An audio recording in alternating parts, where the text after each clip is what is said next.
เพราะว่าคนบ่ว่าสัตว์เกิดมากกับเพราะว่าความไม่รู้เลย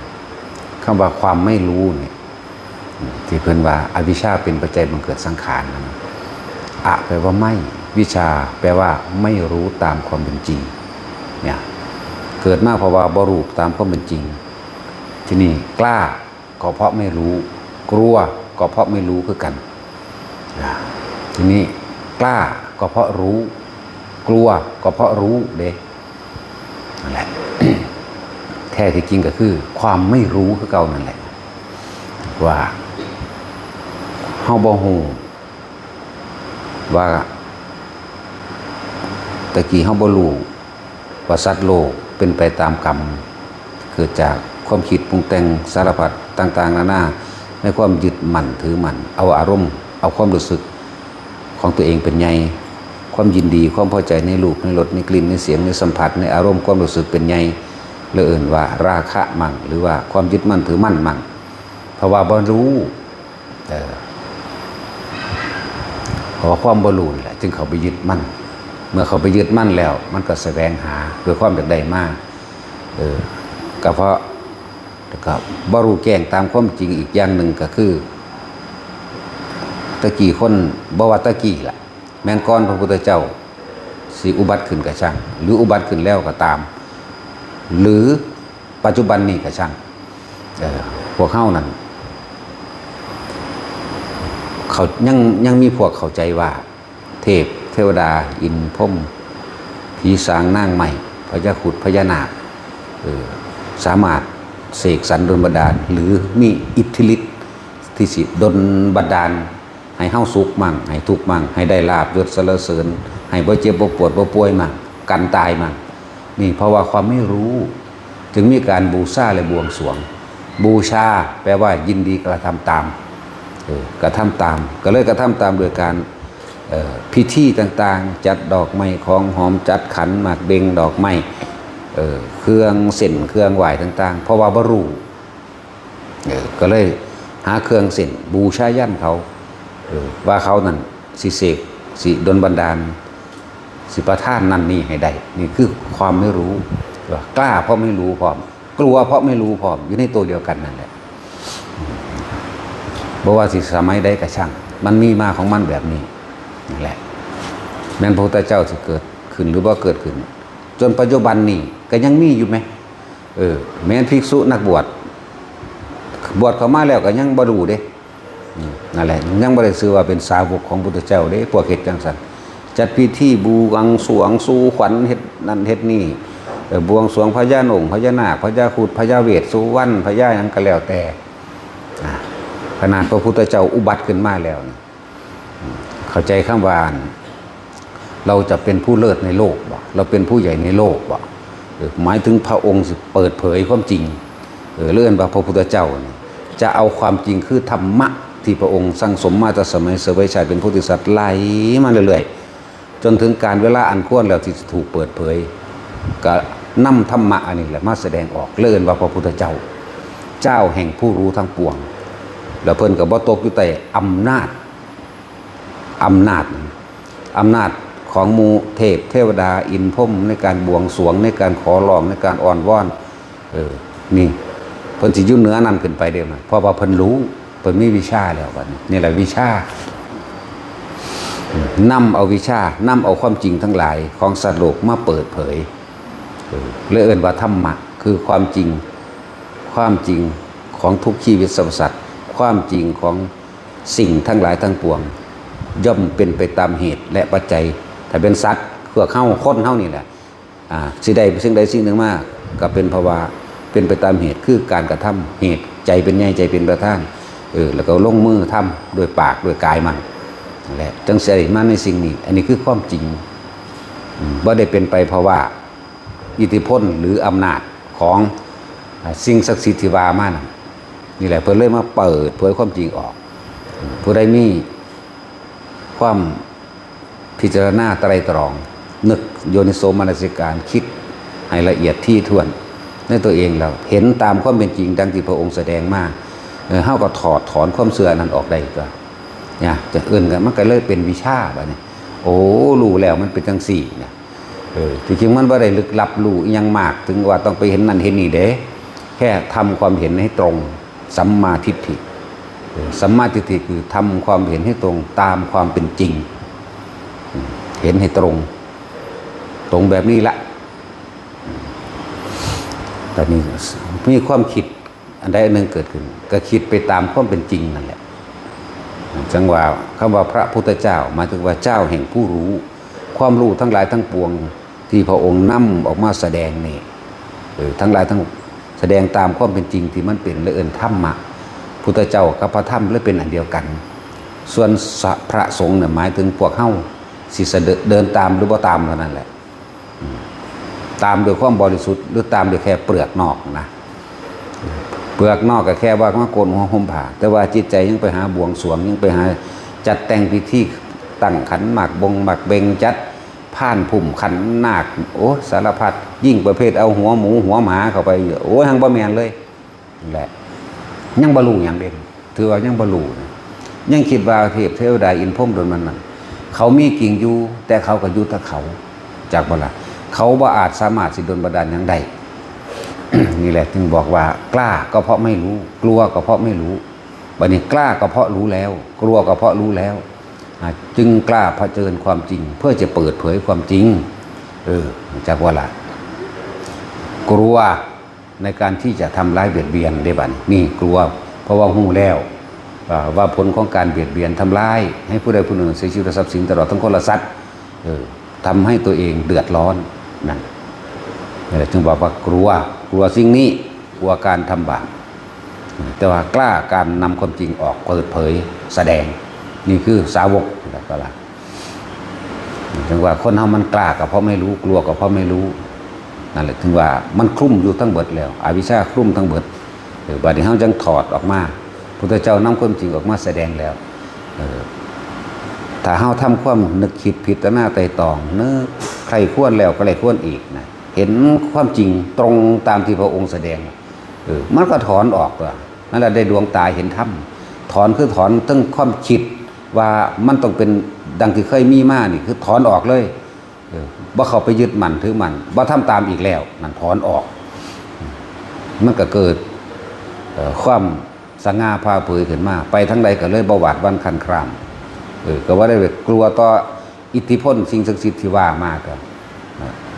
ทุกคนย่านหยังย่านตัวเองบ่รวยย่านป่วยย่านเฮ็ดหน้าบ่ได้เข้าค้าขายบ่ได้เงินบ่ได้กำไรบ่เอาชนะคนบ่ด้านบ่ได้ลาภยศสรรเสริญสุขย่านก็เลยไปอาศัยสิ่งอื่นซึ่งไม่ใช่ความจริงไม่ใช่ธรรมะจักว่าธรรมะแปลว่าความจริงของสิ่งทั้งหลายทั้งปวงนี่คือความจริงนั่นแหละเขากระถอนความเสื่อเก่าๆออกได้เลื่อนว่าเป็นผู้ใดดวงตาเห็นธรรมเลยเคยบวงสรวงผีสางนั่งใหม่พุทธเจ้าแสดงไว้แบบนี้เขาก็ใครควรตามจนลงตัวว่ามันแมนเฮ็ดหน้าแต่ละปีเขาก็บวงสรวงอยู่ว่าให้ข้าวกล้าน้ำอุดมสมบูรณ์แต่มันคือแรงนี่แหมเขาก็เฮ็ดเต็มที่ในพิธีอยู่แต่ว่ามันคือแรงนี่นะบัดนี้โอ้มันว่าเป็นตามนั้นเป็นไปตามที่พุทธเจ้าเอาความจริงออกมาแสดงถอนความเห็นจากถอนความเห็นออกมาจากความเรียกว่าความยึดมั่นถือมั่นก็ถูกถอนออกมาก็บ่ได้ตกอยู่ใต้อำนาจของสิ่งศักดิ์สิทธิ์ตัวบัดนี้สิ่งศักดิ์สิทธิ์นั่นบ่มีดอกนะโดยความเข้าใจคำว่าศักดิ์สิทธิ์ของคนคือดลบันดาลอันนั้นอันนี้ให้เจ้าของใดจักอะไรศักดิ์สิทธิ์ในภาษาธรรมะเนี่ยคือผู้ใดผู้หนึ่งกระทำสิ่งใดสำเร็จแล้วจึงเอ่ยว่าศักดิ์สิทธิ์ซื่อๆได้ภาษาของจังสี่จะเข้าสมาแก้คำเห็นหยังเนาะนั่นแหละจังว่าแก้ตัวเองนะความจริงมันโดนบันดาลใดบ่ล่ะในชีวิตของแต่ละคนเฮาก็บวงสรวงทุกปีก่อนสิลงหน้าก่อนสิค้าขายคนที่ไปค้าขายก็ไปหาเอาอีหยังนั่งกวักนั่งหยังเนี่ยกุมารทองกุมารแท่งตามจิตความเข้าใจนั่นแหละคือความเห็นผิดบ่ได้เป็นความจริงแต่ตามคือว่ามันย่านกลัวย่านกับของขายของบ่ได้ก็เลยไปเอาสิ่งเหล่านั้นมาซอยแล้วก็ซื้อน้ำแดงดอกไม้พวงไล่ของเหล่นใส่ เข้าใจว่ามันมีวิญญาณหรืออีกอย่างอยู่ในหันนะนี่คือความไม่รู้ก็เลยกลัวก็เลยทำตามเป็นสั้นถ้ารู้แล้วมันก็ฟาดถิ่มแล้วก็บ่มีอย่างนั่นแหละแค่เฮ้าทำความเห็นให้ถูกตามความเป็นจริงตามคำสอนเพิ่นเถอะนะคำว่าดวงตาเห็นธรรมมันก็เกิดดอกหน้าดวงตาเห็นธรรมคือเห็นความจริงของสิ่งทั้งหลายทั้งปวงย่อมเป็นไปตามเหตุและปัจจัยของมันทุกอย่างย่อมเกิดจากเหตุใจของเฮ้าการกระทำของเฮ้าผลมันจึงมาแบบนี้ไม่ได้เป็นไปตามสิ่งศักดิ์สิทธิ์ดลบันดาลบ่มีเฮ้าทุบทิ่มเบิดละอันแนวจังสัตว์มันบ่มีนั่นแหละถือว่าถอนความเห็นตัวนี้ออกมานั่นก็เดินว่าดวงตาเห็นธรรมปะเนี่ยสัมมาทิฏฐิเนี่ยความเห็นถูกต้องตามความเป็นจริงเห็นตามความจริงเด่นสัมมาสังกัปโปคิดหรือดำริคิดยังก็คิดไปตามเหตุปัจจัยเหตุผลแห่งความจริงมันเองสัมมาวาจามันก็บอกไปตามจริงบอกไปตามสัจจะอันเองนั่นแหละสัมมากัมมันโตอาชีโววายโมสติสมาธิเป็นจริงเบิดถ้าถอนตัวเดียวได้เนี่ยทั้งเบิดมันก็ไหลสู้กันเองเป็นหนึ่งเดียวกันเองมักมีองค์แปดเห็นบอกเพิ่นเว้าย้ำๆอยู่ตลอดหนทางที่จะทำให้ถึงความบริสุทธิ์เนี่ยได้คืออย่างมักมีองค์แปดมักมีองค์แปดแต่ว่า50แปลให้ฟังในอีกนัยยะหนึ่งให้ความเห็นให้ข้อคิดแนวทางออกอีกเนยยะหนึ่งสัมมาทิฏฐิเห็นตามความเป็นจริงเห็นตามความจริงทุกสิ่งทั้งหลายมันเป็นแบบนี้มันจริงแบบนี้ส่วนมากเฮ้านั่นเพราะว่าเฮ้ากลัวเฮ้าจึงบ่กล้าเห็นตามจริง นั่นแหละถึงมีการบวงสรวงอันนั้นอันนี้แม้กระทั่งวันเดือนปีเกิดแต่ของเองก็ยังไม่ได้รู้เด้แต่เกิดมาบ่มีผู้ใดรู้วันเกิดแต่ของเด้พ่อแม่บอกสมมติว่าไปเกิดจริงๆโดยวันอังคารนี่สิเขาบอกว่าวันพุธตัวนี่ก็เสื่อไปเลยเด้แม่นบ่ล่ะบางคนก็ไว้เห็นหน้าแม่ซ้ำตายมาหมอบอกตำแย่บอกพยาบาลบอกจังซี่นั่นแหละแม้กระทั่งวันยังพัดในมีเด้อตะกี้วันจันทร์อังคารพุธพฤหัสไม่มีเดือนมกราคมกุมภาพันธ์มีนาก็ยังไม่มีบ่มีช่วยชะลูคันธมโลกเกิดขึ้นกับบอบบี้นั่นแหละบ่มีนั่นเรียกว่าถ้าเฮาเข้าใจสิ่งนี้ถอนความเห็นที่เฮาเคยยึดมั่นถือมั่นเสื้อเลิกเสื้องามยามดีสิคือคนแต่งงานนั่นแหละเอา9 โมงเด้อ 9.9 เด้อ9หน้า9หลังแต่งไปบ่พออาทิตย์เลิกกันแล้วก็มีแต่งไปบ่พออาทิตย์ตายก็มีตายจากกันก็มีเนี่ยมันเป็นไปตามเลิกอยู่ว่ามันก็เป็นไปตามเหตุปัจจัยของมันนั่นแหละขึ้นอยู่กับกรรมที่ตัวของเฮ็ดไว้ฉะนั้นถ้าเฮาฮู้ว่าทุกสิ่งทุกอย่างเกิดขึ้นจากการกระทำของเฮาเองเฮาคือบ่ทำดีแม่นบ่ล่ะมันสิให้ผลตอนนี้หรือมันสิให้ผลตอนหน้ามันก็ขึ้นอยู่กับการกระทำของเฮาเองเด้อว่าแต่ว่าถ้าพวกเฮาเห็นว่าสัตว์โลกเป็นไปตามกรรมถ้าเฮายังมีความอยากเฮาเป็นหยังคือบ่ถอนกรรมตัวนี้ออกคือความอยากได้อยากดีอยากมีอยากเป็นการกระทำอันเกิดจากใจของเฮานี่นะความยึดมั่นถือมั่นในความอยากได้อยากดีอยากมีอยากเป็นนี่นะวิธีถอนเพิ่นก็ให้บอกให้เบิดทุกอย่างเลยเพิ่นสอนเน้นย้ำมากที่สุดก็คือลมหายใจเป็นผู้มีสติรู้อยู่ในปัจจุบันขณะรู้ลมเข้ารู้ลมออกแค่นี้แหละบ่ต้องไปอีหยังมากมายหรอกผู้ใดรู้อยู่ในลมแค่นี้คล่องแคล่วว่องไวมีวาสีเขี่ยวชำนาญเกิดเหตุการณ์ยังขึ้นก็แล้วแต่ปุ๊บเข้าลมหายใจเลยนี่รถทะเลไหลลงทางกล้ากูอยู่ลมหายใจแล้วตายมันก็ตายตัวมันบ่ได้เว้าได้อันตัวตายมันก็ตายเพราะว่าอยู่ในหันแล้วนี่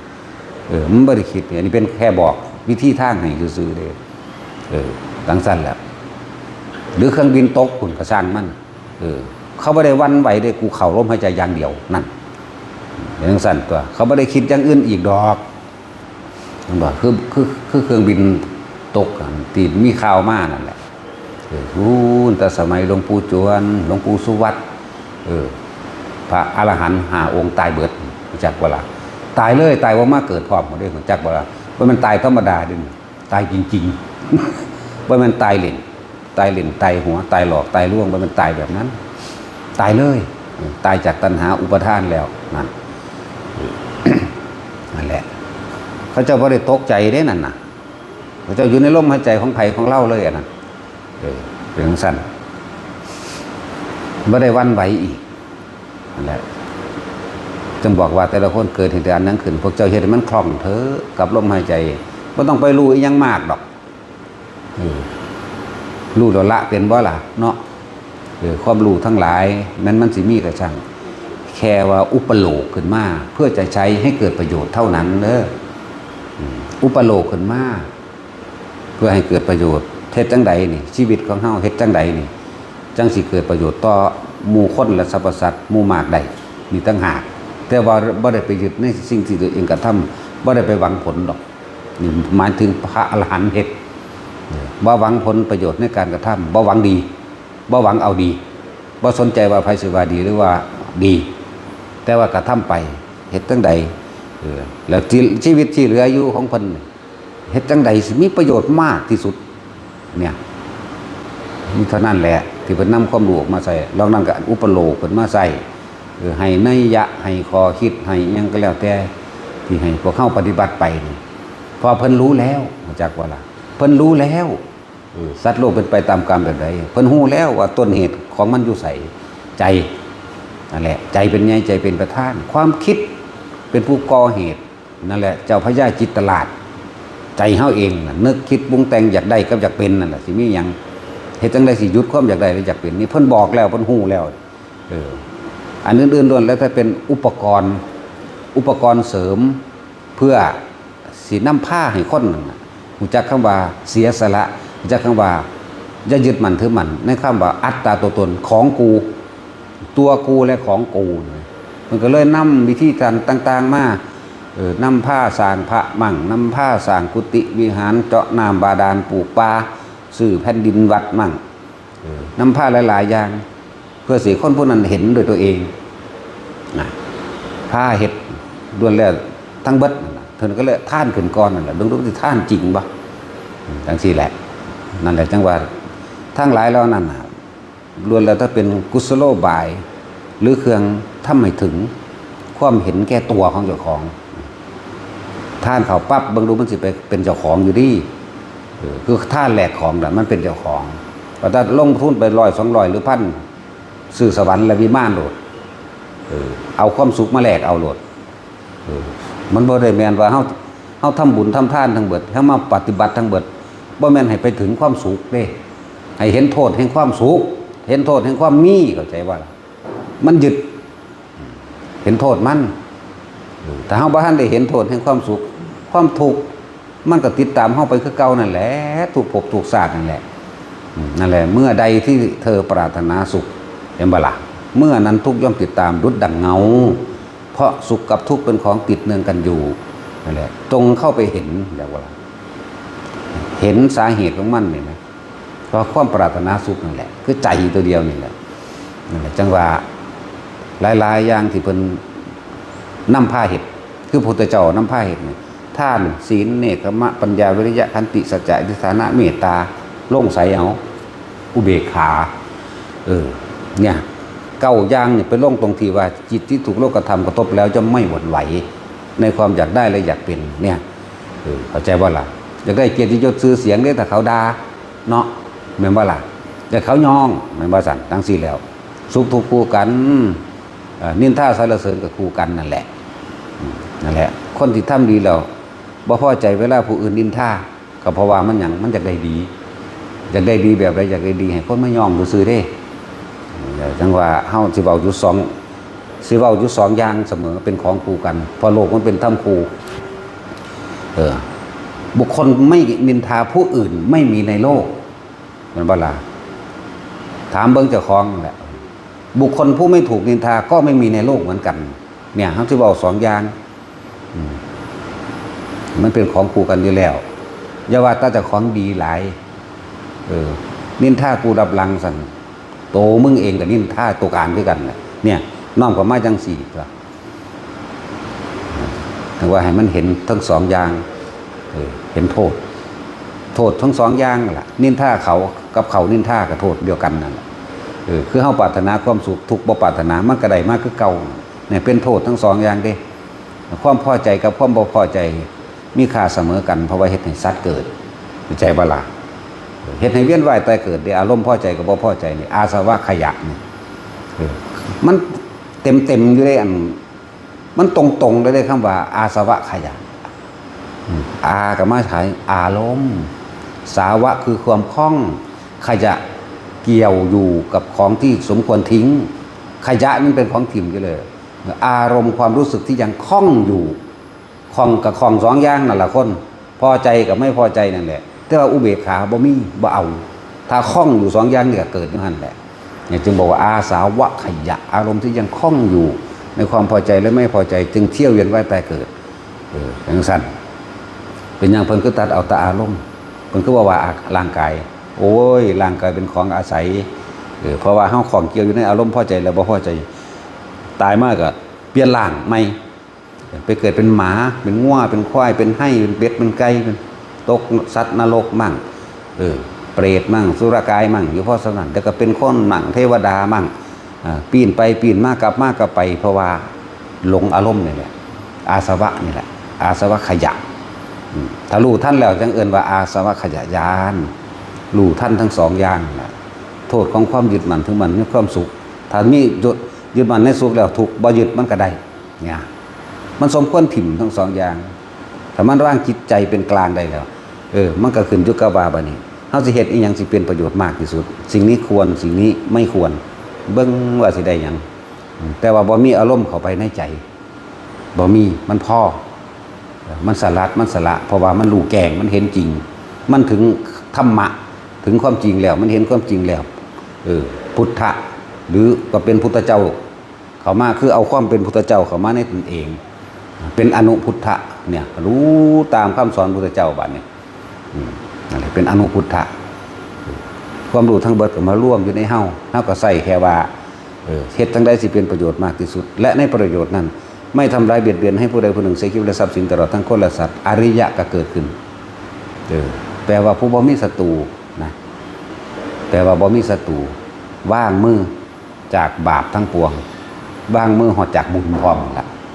บ่ว่าสิเป็นกุศลและอกุศลละทั้งเบิดเป็นจังซั่นให้ทุกคนเพราะว่าเฮาบ่รู้แต่มือเกิดบ่รู้ฮอดมือตายเพราะว่าบ่รู้จึงให้สิ่งศักดิ์สิทธิ์ทั้งหลายที่เข้าใจว่ามีอิทธิพลเหนือการดำเนินชีวิตตามความเป็นจริงของเจ้าของเองจึงมีการบวงสรวงจึงมีการขอร้องและอ้อนวอนวันนี้พระพุทธเจ้าเพิ่นแสดงให้เฮาเบิ่งมาตลอดนะสร้างสมประสบการณ์มาจนว่าถึงสมควรแล้วเว้ยเอามาแสดงเอาความจริงออกมาแหละคำว่าเพิ่นจังว่าเราจะเป็นเลิศในโลกเราเป็นประเสริฐที่สุดในโลกเพิ่นกล่าวคำอาภิสวาจาคมชีจักว่าคำนี้เป็นคำคมชีสิ่งศักดิ์สิทธิ์ทั้งหลายอันเป็นเทพเทวดาอินพรหมที่คนทั้งหลายหลงไหลหรือมีความเข้าใจว่าอยู่ใต้อำนาจพวกนั้นสุขหรือทุกข์พวกพรหมทั้งหลายบันดาลให้ยุคนั้นจนยุคนี้ก็คือเก่าอยู่เนาะก็เลยว่าแต่ละคนเลยพึ่งตัวเองตามความเป็นจริงพึ่งตนพึ่งธรรมเห็นตามความเป็นจริงบอกไผก็บ่เชื่อดอกถ้าเขาไม่รู้ด้วยตัวเขาเองเด้อฉะนั้นอย่าเอาความหวังดีของตัวเองไปคุ้มผู้อื่นเฮ็ดเข้าใจบ่ล่ะทั้งที่ตัวเองก็ยังติดดีอยู่นั่นมันละบ่ทันได้เป็นอยู่อารมณ์มันบูบ่าอยู่นั่นแหละเอาตัวเองเถอะเฮ็ดจังได๋ก็สร้างเฮาบ่สามารถที่ละถอนความเห็นให้ไผได้เด้ตอนนั้นมันบ่มีรูปร่างตัวตนมันบ่แม่นหนามมันบ่แม่นเข็มพอสิปักลงได้เฮาบ่สามารถถอนความเห็นอันยึดมั่นถือมั่นให้ไผได้ถอนตัวเองเถอะนั่นแหละพอหรือสิเมื่อก่อนอีกนี่ก็เลย4มันเด้เหลือผู้เดียวนั่นแหละผู้ใดว่ามันง่ายบวชก็เลยนั่นแหละ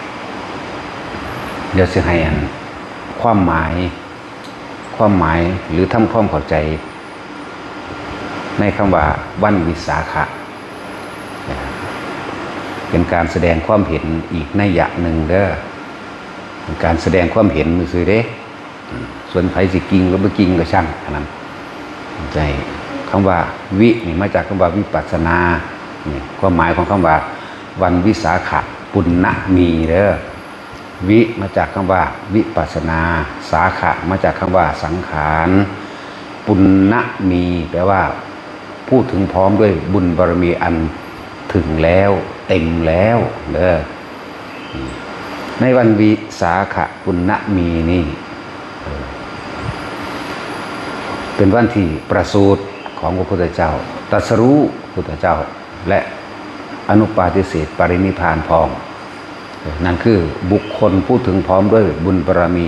อันถึงแล้วทั่วถึงแล้วเป็นบุคคลที่รู้แจ้งเห็นจริงตามความเป็นจริงคำว่าวิปัสสนาเด้อของสิ่งทั้งหลายทั้งปวงคือสังขารจึงบอกนัยยะอีกนัยยะหนึ่งแต่ละคนเอิ้นว่าเป็นที่มาของคำว่าวิสาขปุณณมีและ บุคคลผู้ถึงพร้อมด้วยบุญบารมีเต็มแล้วย่อมรู้แจ้งเห็นจริงตามความเป็นจริงของสิ่งทั้งหลายทั้งปวงจึงเรียกว่าวิสาขปุณณมีและพากันไปแปลเอาบัด นั่นแหละเหตุการณ์ที่เป็นความสำคัญในพุทธศาสนาที่บุคคลชนรุ่นหลังได้เรียบเรียงร้อยกองถ้อยคำหรือว่าตั้งให้เป็นความสำคัญเพื่อเป็นการระลึกนึกถึงคุณมหาคุณอภิคุณของพระพุทธเจ้าเลยมีเมื่อนี้จริงพระพุทธเจ้าผมไม่ได้สนใจในวันนั้นวันนี้หรอกมันเป็นเรื่องแต่งกันมาที่หลังอันหมายถึงว่ากำหนดให้เป็นวันสำคัญในพระพุทธศาสนามีวันวิสาขะมั่งวันมาฆะมั่งวันอาสาฬหะมั่งอย่างสินะคือเป็นเรื่องที่เฮาควรเอาอย่างพระศาสดาศาสนาคือหนทางเดินหรือแนวทางการดำเนินชีวิตปณิศาสดาดามาจากคำว่าอัตตาแปลว่าศาสดาตัดย่นย่อออกมาเลยเรียนว่าบุคคลผู้ควรกระทำตามศาสดาบุคคลที่พวกเข้าทุกๆคนควรกระทำตามเด้อนั่นแหละ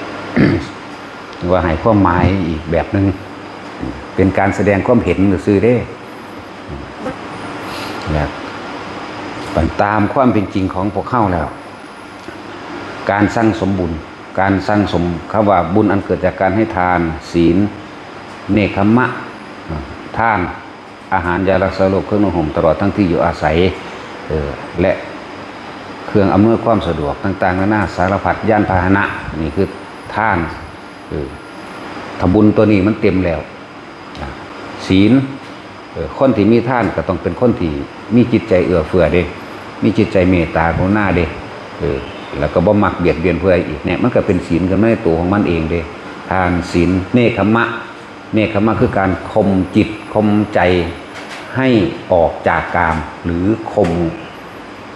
การกระทำของตัวเองในความรู้สึกที่ยินดีพอใจข่มไว้เนี่ยข่มไว้เพื่อเห็นหยังเพราะว่าผลมาจากทานมาจากศีลแล้วก็ไม่เห็น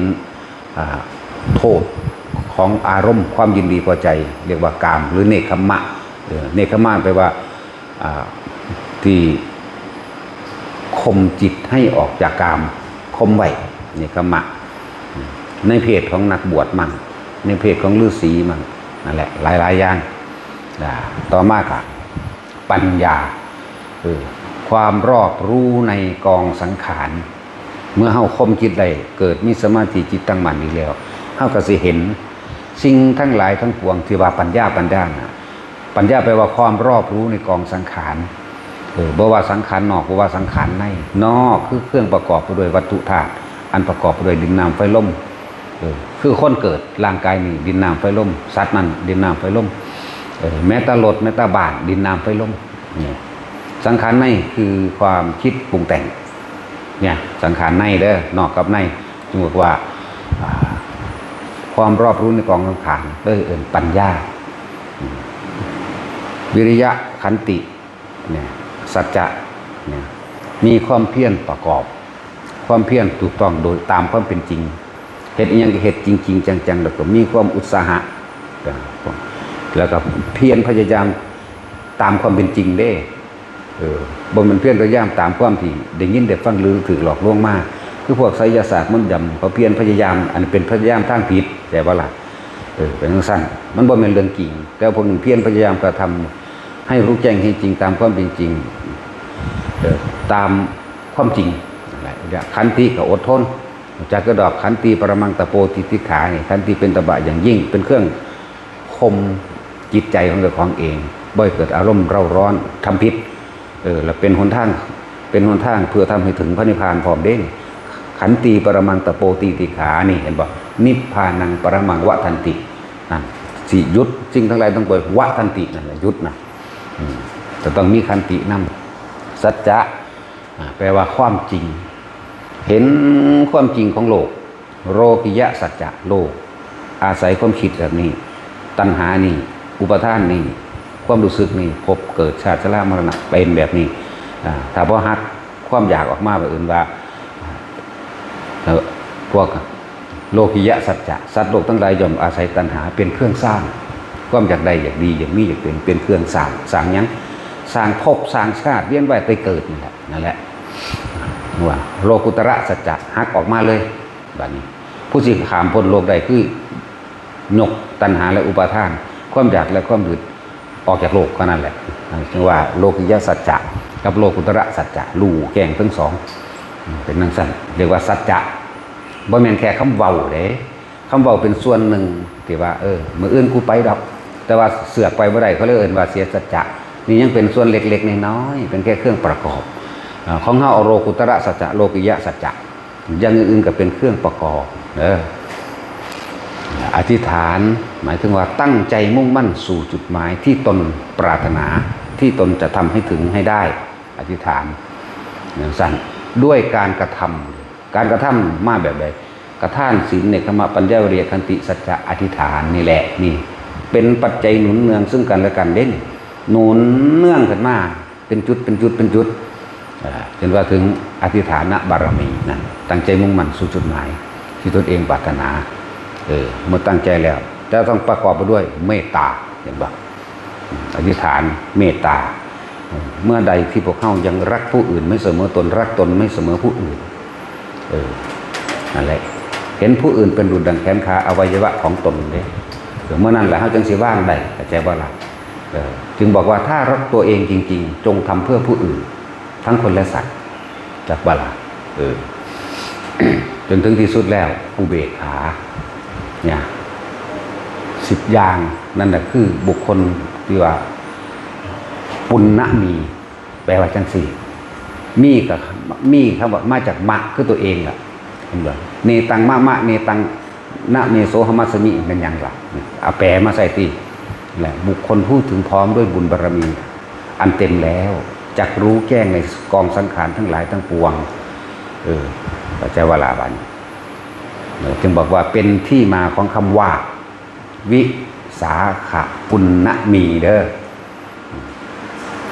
พระโพธิสัตว์เจ้าทั้งหลายเวลาเขาเจ้าไล่บารมีอันใดหนอจะทำให้แจ้งซึ่งพระนิพพานบารมีอันใดหนอจะทำให้แจ้งซึ่งปัจเจกภูมิบารมีอันใดหนอจะทำให้แจ้งซึ่งโพธิญาณเขาเจ้าจะไล่ยังสี่ไล่ระลึกนึกเนี่ยบุคคลพูดกระทำบารมี10เข้าสู่อรหันตผลได้บุคคลพูด20เข้าถึงปัจเจกภูมิได้30เข้าถึงเนี่ยความอดทนถึงนี่เป็นขันแต่ทั้งสัตว์ทั้งทุกอย่างเนี่ยต้องบอกเลยศรัทธาปัญญาความเพียรศรัทธาเชื่อมั่นในตัวเองใจบอกเชื่อมั่นในตัวเองเป็นที่1เชื่อมั่นในแนวทางธรรมะเป็นที่2เนี่ยเชื่อมั่นในตัวเองเชื่อมั่นในธรรมพึ่งตนพึ่งธรรมก็เก่าเด่นในความหมายนั่นแหละปัญญาคือรอบรู้ในกองสังขารต้องประกอบกันเด้บ่แม่นศรัทธาปัญญาอ่อนเด้เขาบอกยังมาเสือเบิดโดยแต่ของบ่ได้ไกลควรบ่ได้พิสูจน์ช่องนั่นแหละศรัทธาปัญญาความเพียรสั่นคือมีความพยายามคนมันมีความเชื่อมั่นในตนเองแล้วเชื่อมั่นในธรรมแล้วบัดนี้คือปัญญานั่นแหละธรรมก็เลยรู้แจ้งเห็นจริงตามความเป็นจริงนั่นแหละมันจริงแบบนี้เฮ็ดแบบนี้ได้แบบนี้เฮ็ดแบบนี้ได้แบบนี้นั่นแหละสั่นแต่ต้องมีวิริยะคือมีความเพียรไผสิมากความเพียรใดสิหน่อยเท่านั้นเองนั่นแหละจะบอกเบาล่วงหน้าไปก่อนว่าค ความสำคัญของคำว่าวันวิสาขบุณมีเด้อเป็นที่มาเฮามามูเกิดขึ้นภายหลังดอกพวกเฮามาตั้งขึ้นเพื่อระลึกนึกถึงบุญคุณของพระศาสดาเฮาระลึกถึงแนวทางเพิ่นบำเพ็ญบารมีแนวทางคำสอนต่างๆที่เพิ่นสู่ส้นอดทนทุกอย่างแหละก็สิตัดสดุสัมโพธิญาณก็สิเป็นสัพพัญญูขึ้นมาได้ก็สิรู้ทุกอย่างได้ก็สิสำเร็จขึ้นมาได้พวกเฮาก็เลยมาตั้งมื้อนี้เป็นการระลึกนึกถึงอภิมหาบุญคุณจักสิว่าเป็นไดทั้งอภิทั้งบรมอภิมหาบุญคุณนี่แหละคำว่า บุญคุณของพระพุทธเจ้ามีผู้เดียวมีผู้จังสี่คนแบบนี้เท่านั้นสอนคนอื่นแนะนำคนอื่นและกระทำตัวเองให้ถึงก่อนแล้วแล้วก็บอกแนวทางให้ผู้อื่นให้ถึงตามและประโยชน์อันใดที่เราผู้มีกำลังจะข้ามถึงฝั่งแต่เพียงลำพังผู้เดียวเราจะทำให้แจ้งซึ่งพระนิพพานเราจะทำให้แจ้งซึ่งสัพพัญญูขึ้นชื่อว่าไม่รู้สักอย่างไม่มีเราจะทำให้แจ้งบุคคลผู้ใดถามเราที่เราจะตอบไม่ได้เป็นอันไม่มีนะผมบอกว่าประโยชน์อันใดที่เราผู้มีกำลังจะข้ามถึงฝั่งแต่เพียงผู้เดียวเราจะเมื่อเราถึงฝั่งแล้วรู้แจ้งตามความเป็นจริงแล้วเนี่ยเราจะทำให้ผู้อื่นข้ามไปถึงฝั่งนั้นไปด้วยกันนี่คือบุญคุณเข้าใจบ่บุญคุณของพระพุทธเจ้าแต่บ่มีผู้จังสี่บ่มีผู้ใดรู้จักคำว่าอรหันต์บ่มีผู้ใดรู้จักคำว่านิพพานหรอกล้วนแล้วตั้งแต่เอามาจากพระศาสดาเบิดนี่แหละจึงว่าพวกเข้าทำตามเพิ่นเถอะอย่าอวดดีอย่าอวดเก่งอย่าแสวงหาอย่างอื่นเถอะสิ่งที่เพิ่นสอนมากที่สุดในการวิธีทำให้ถึงพระนิพพานวิธีทำให้แจ้งซึ่งความจริงเนี่ยอานาปานสติบ่ต้องไปหาไสอีกหาในตนหาในตะของนี่แหละเห็นว่าเพิ่นสั่งสมบารมีมาทั้งเบิด30อย่าง30ทัศนั่นแหละ30ทัศลึกไปเด้บางอย่างแต่สิอธิบายพวกเฮาบ่พอสิรับได้ทัศคือหยัง10ทัศแรก20ทัศ2 30ทัศ3แม่นหยัง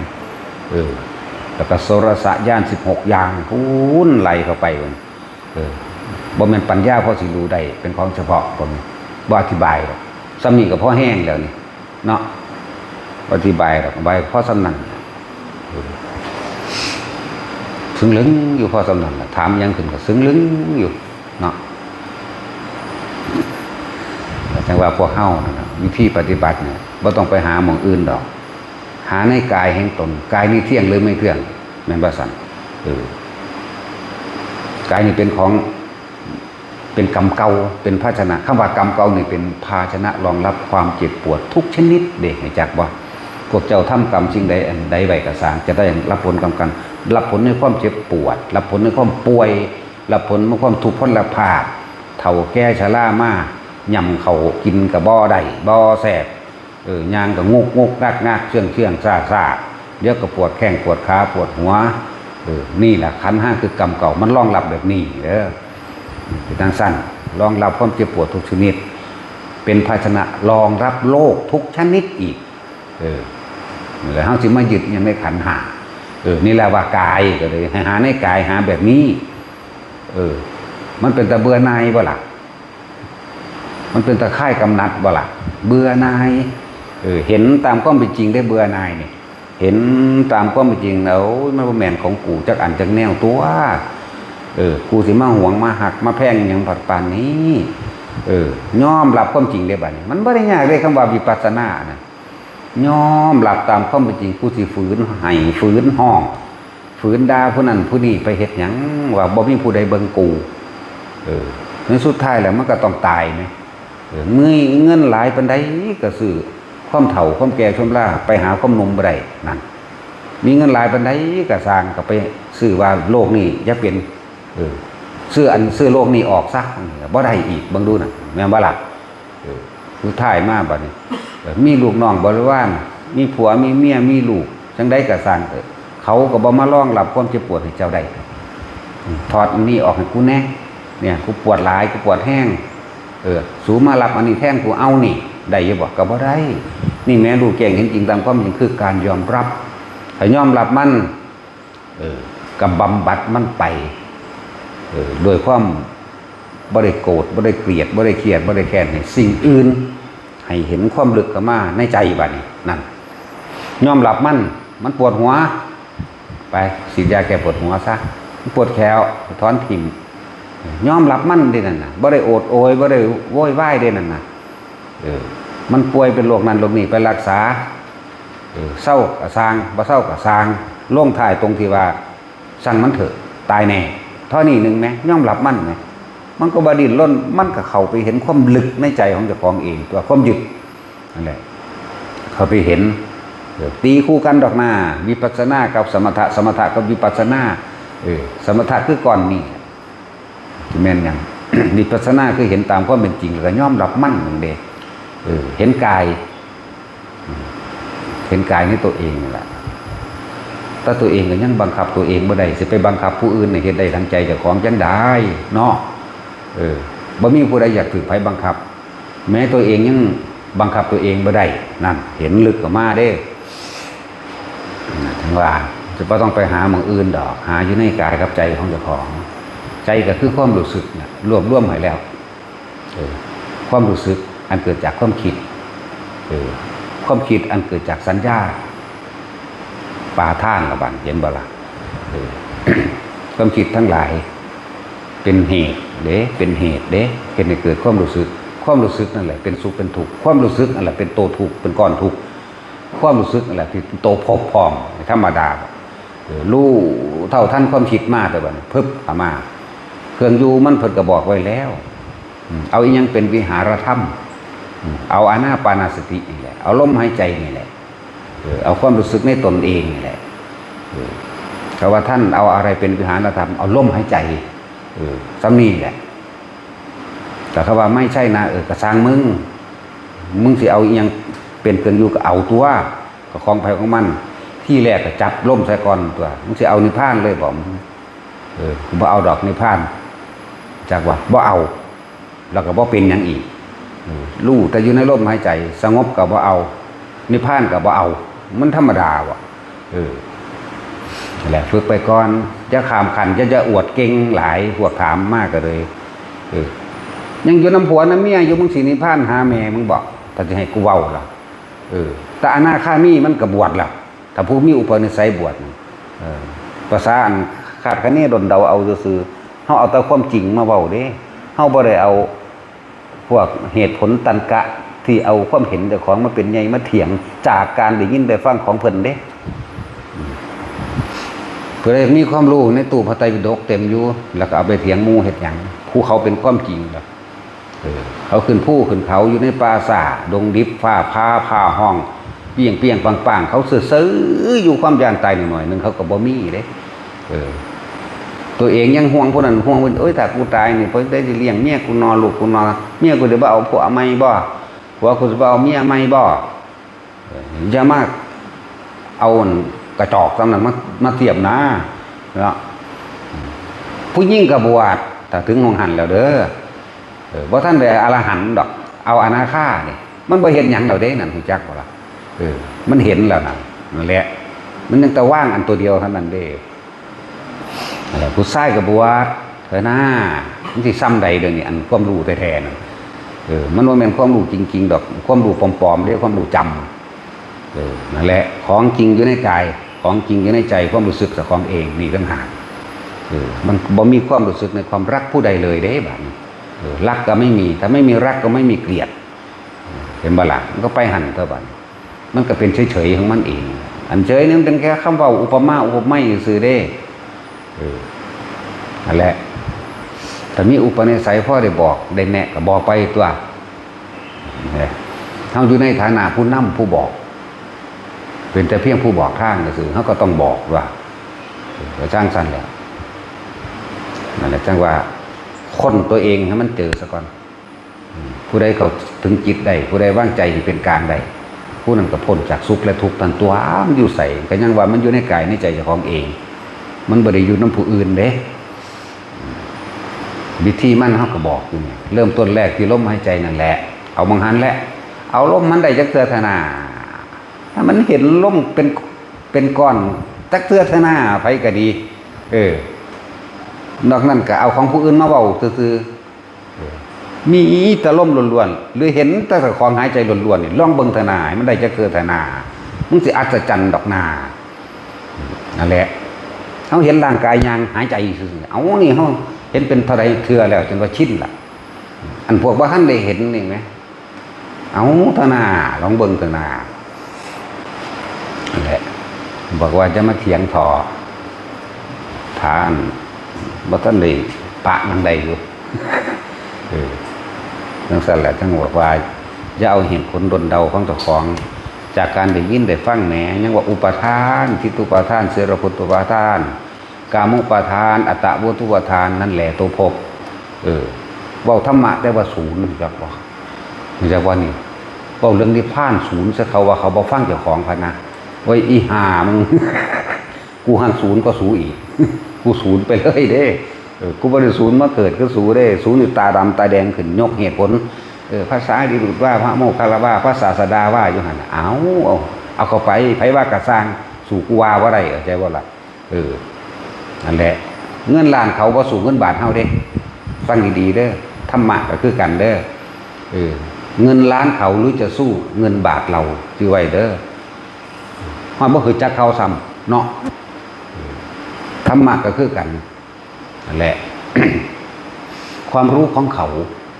หรือจะสู้ความรู้ของเราแม้เพียงความสงบแม้ชั่วขณะเดียวเลยแต่มันสงบได้เท่าหน้าแค่ลัดข้อมือเดียวนี่เรื่องสร้างพระผูงูและบิ่งที่คนเทียบไว้นั่นเอาเท่าหน้านั่นแหละมันจะเห็นดอกกระแสมันนั่นแหละพอภายใต้คุณธรรมความดีความถูกต้องที่แล้วก็ความยุติธรรมทั้งหลายเหตุให้ลัทธิต่างๆเกิดขึ้นเหตุให้ศาสนาต่างๆเกิดขึ้นอาศัยคำว่าคุณธรรมความดีความถูกต้องแต่ว่าภายใต้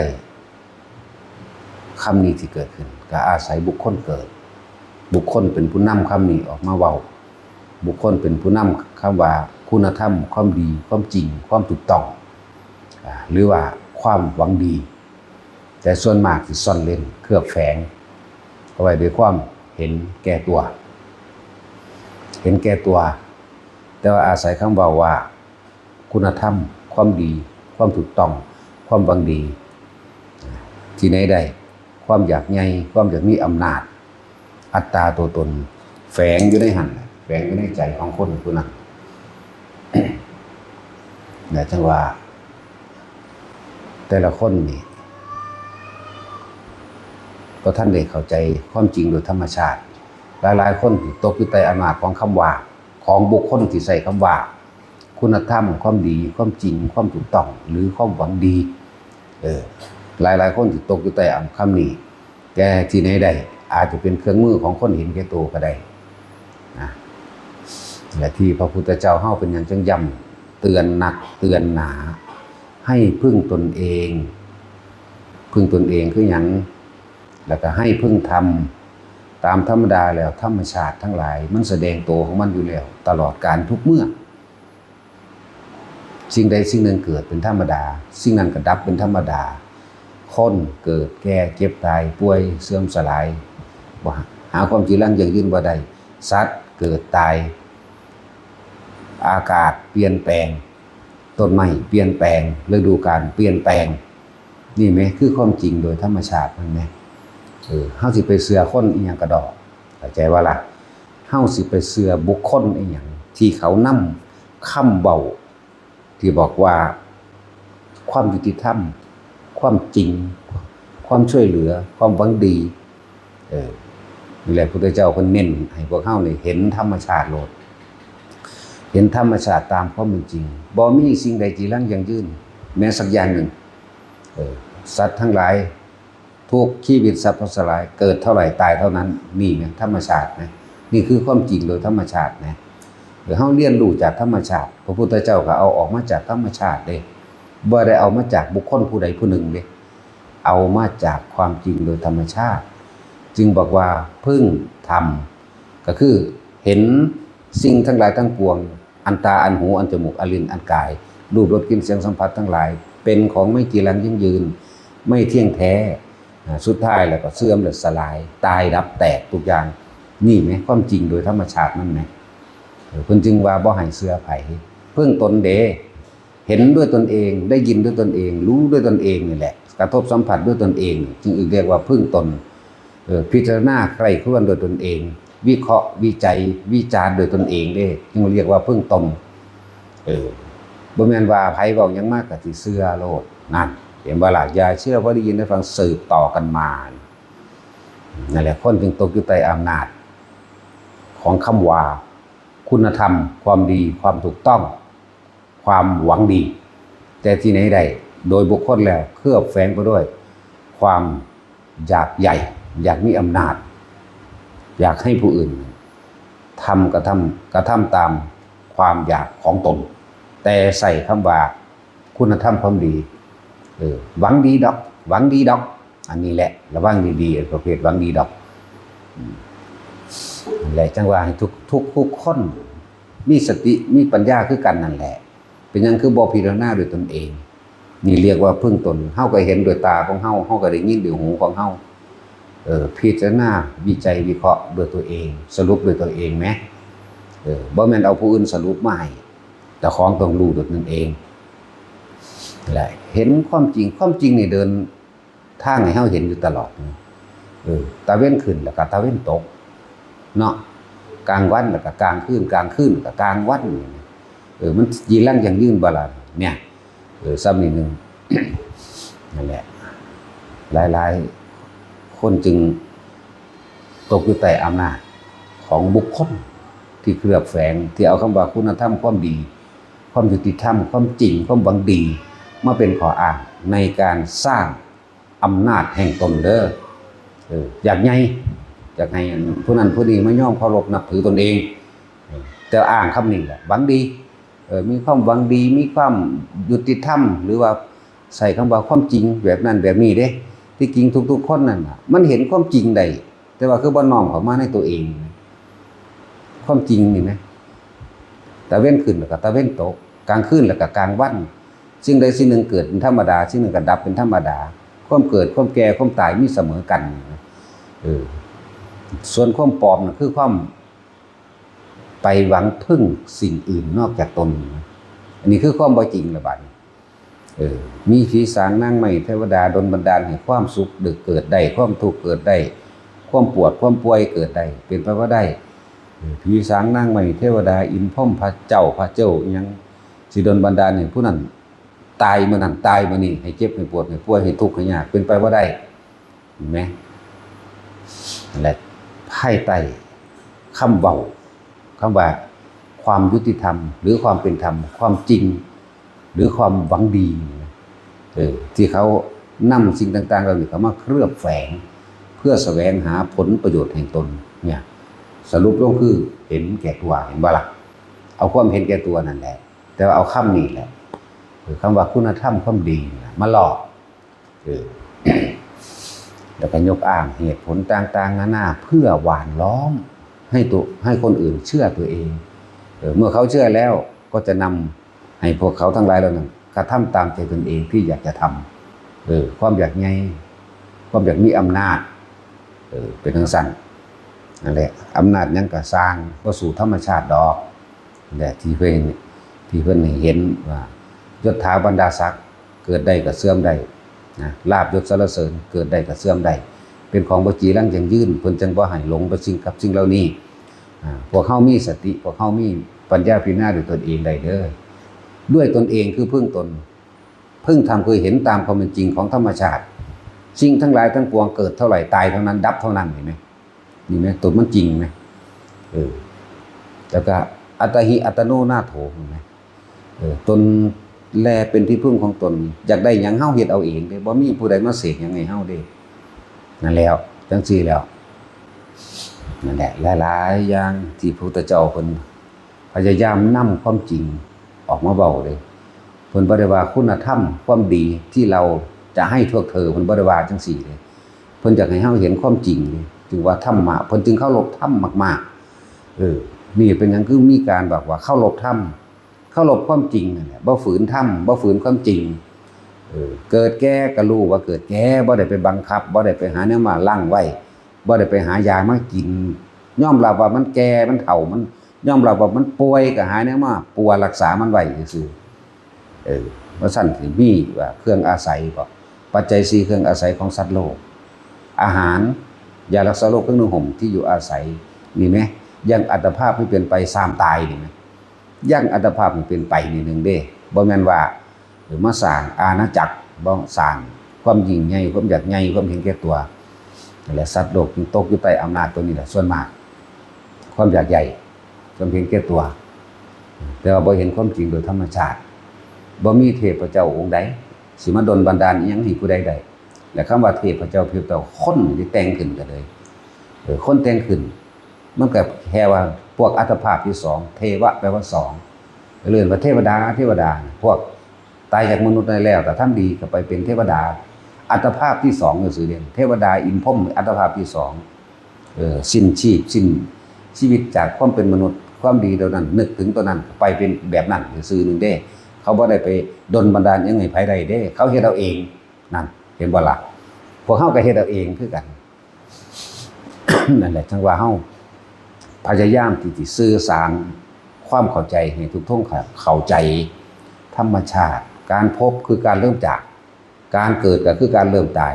คนเฮาบ่จากกันเป็นก็ต้องจากกันตายก็ต้องยอมรับกับมันนะอย่าไปยึดคือบ่จากบ่จากเป็นบ่จากตายนี่นะก็เห็นไปโดยธรรมชาติโดยเหตุโดยปัจจัยการเวลาความสำคัญความจำเป็นการหาเลี้ยงชีพคนเฮาจากกันเป็นไปทำการทำงานต่างประเทศหรือต่างจังหวัดจังซี่นี่ก็เห็นตัวนี้นั่นแหละแต่ตัวที่ให้เห็นจริงๆคือทุกข์นั่นทุกข์อันเกิดจากความมีทุกข์อันเกิดจากความที่ยังไม่มีเนี่ยเป็นจังซั่นทุกข์จากความมีทรัพย์สมบัติแล้วก็หวงนั่นหวงนี่บ่อยากปันที่ไปนี่เนาะ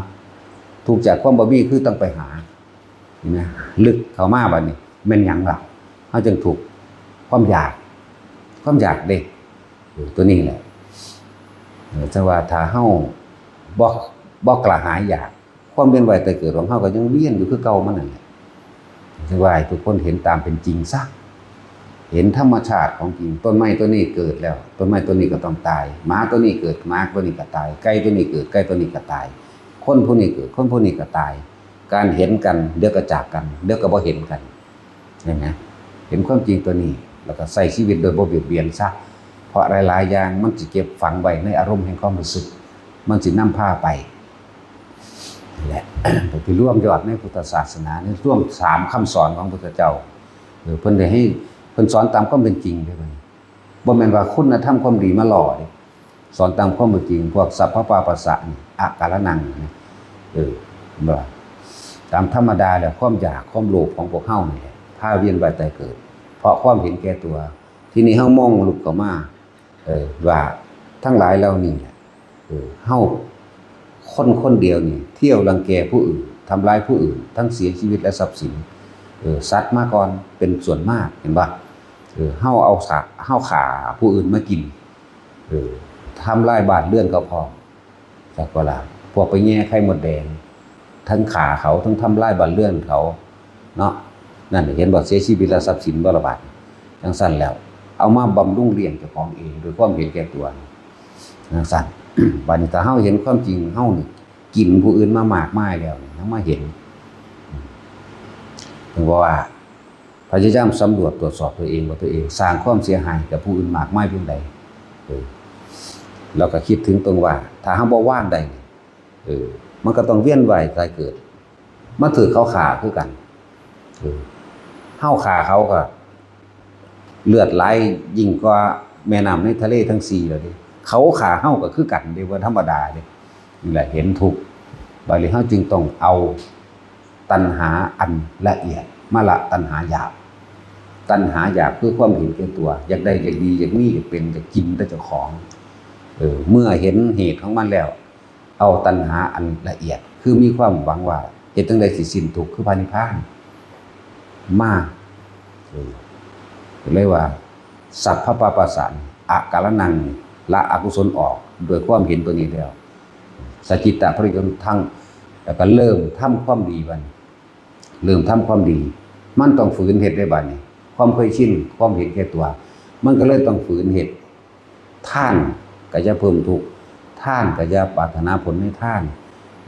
นี่แหละมันต้องฝืนได้ของพวกนี้เด้อฝืนอย่าหวังผลในท่านได้มีจิตผูกพันในผลในท่านว่าจะได้นั่นจะได้นี่แลกนั่นแลกนี่เป็นนั่นเป็นนี่นะ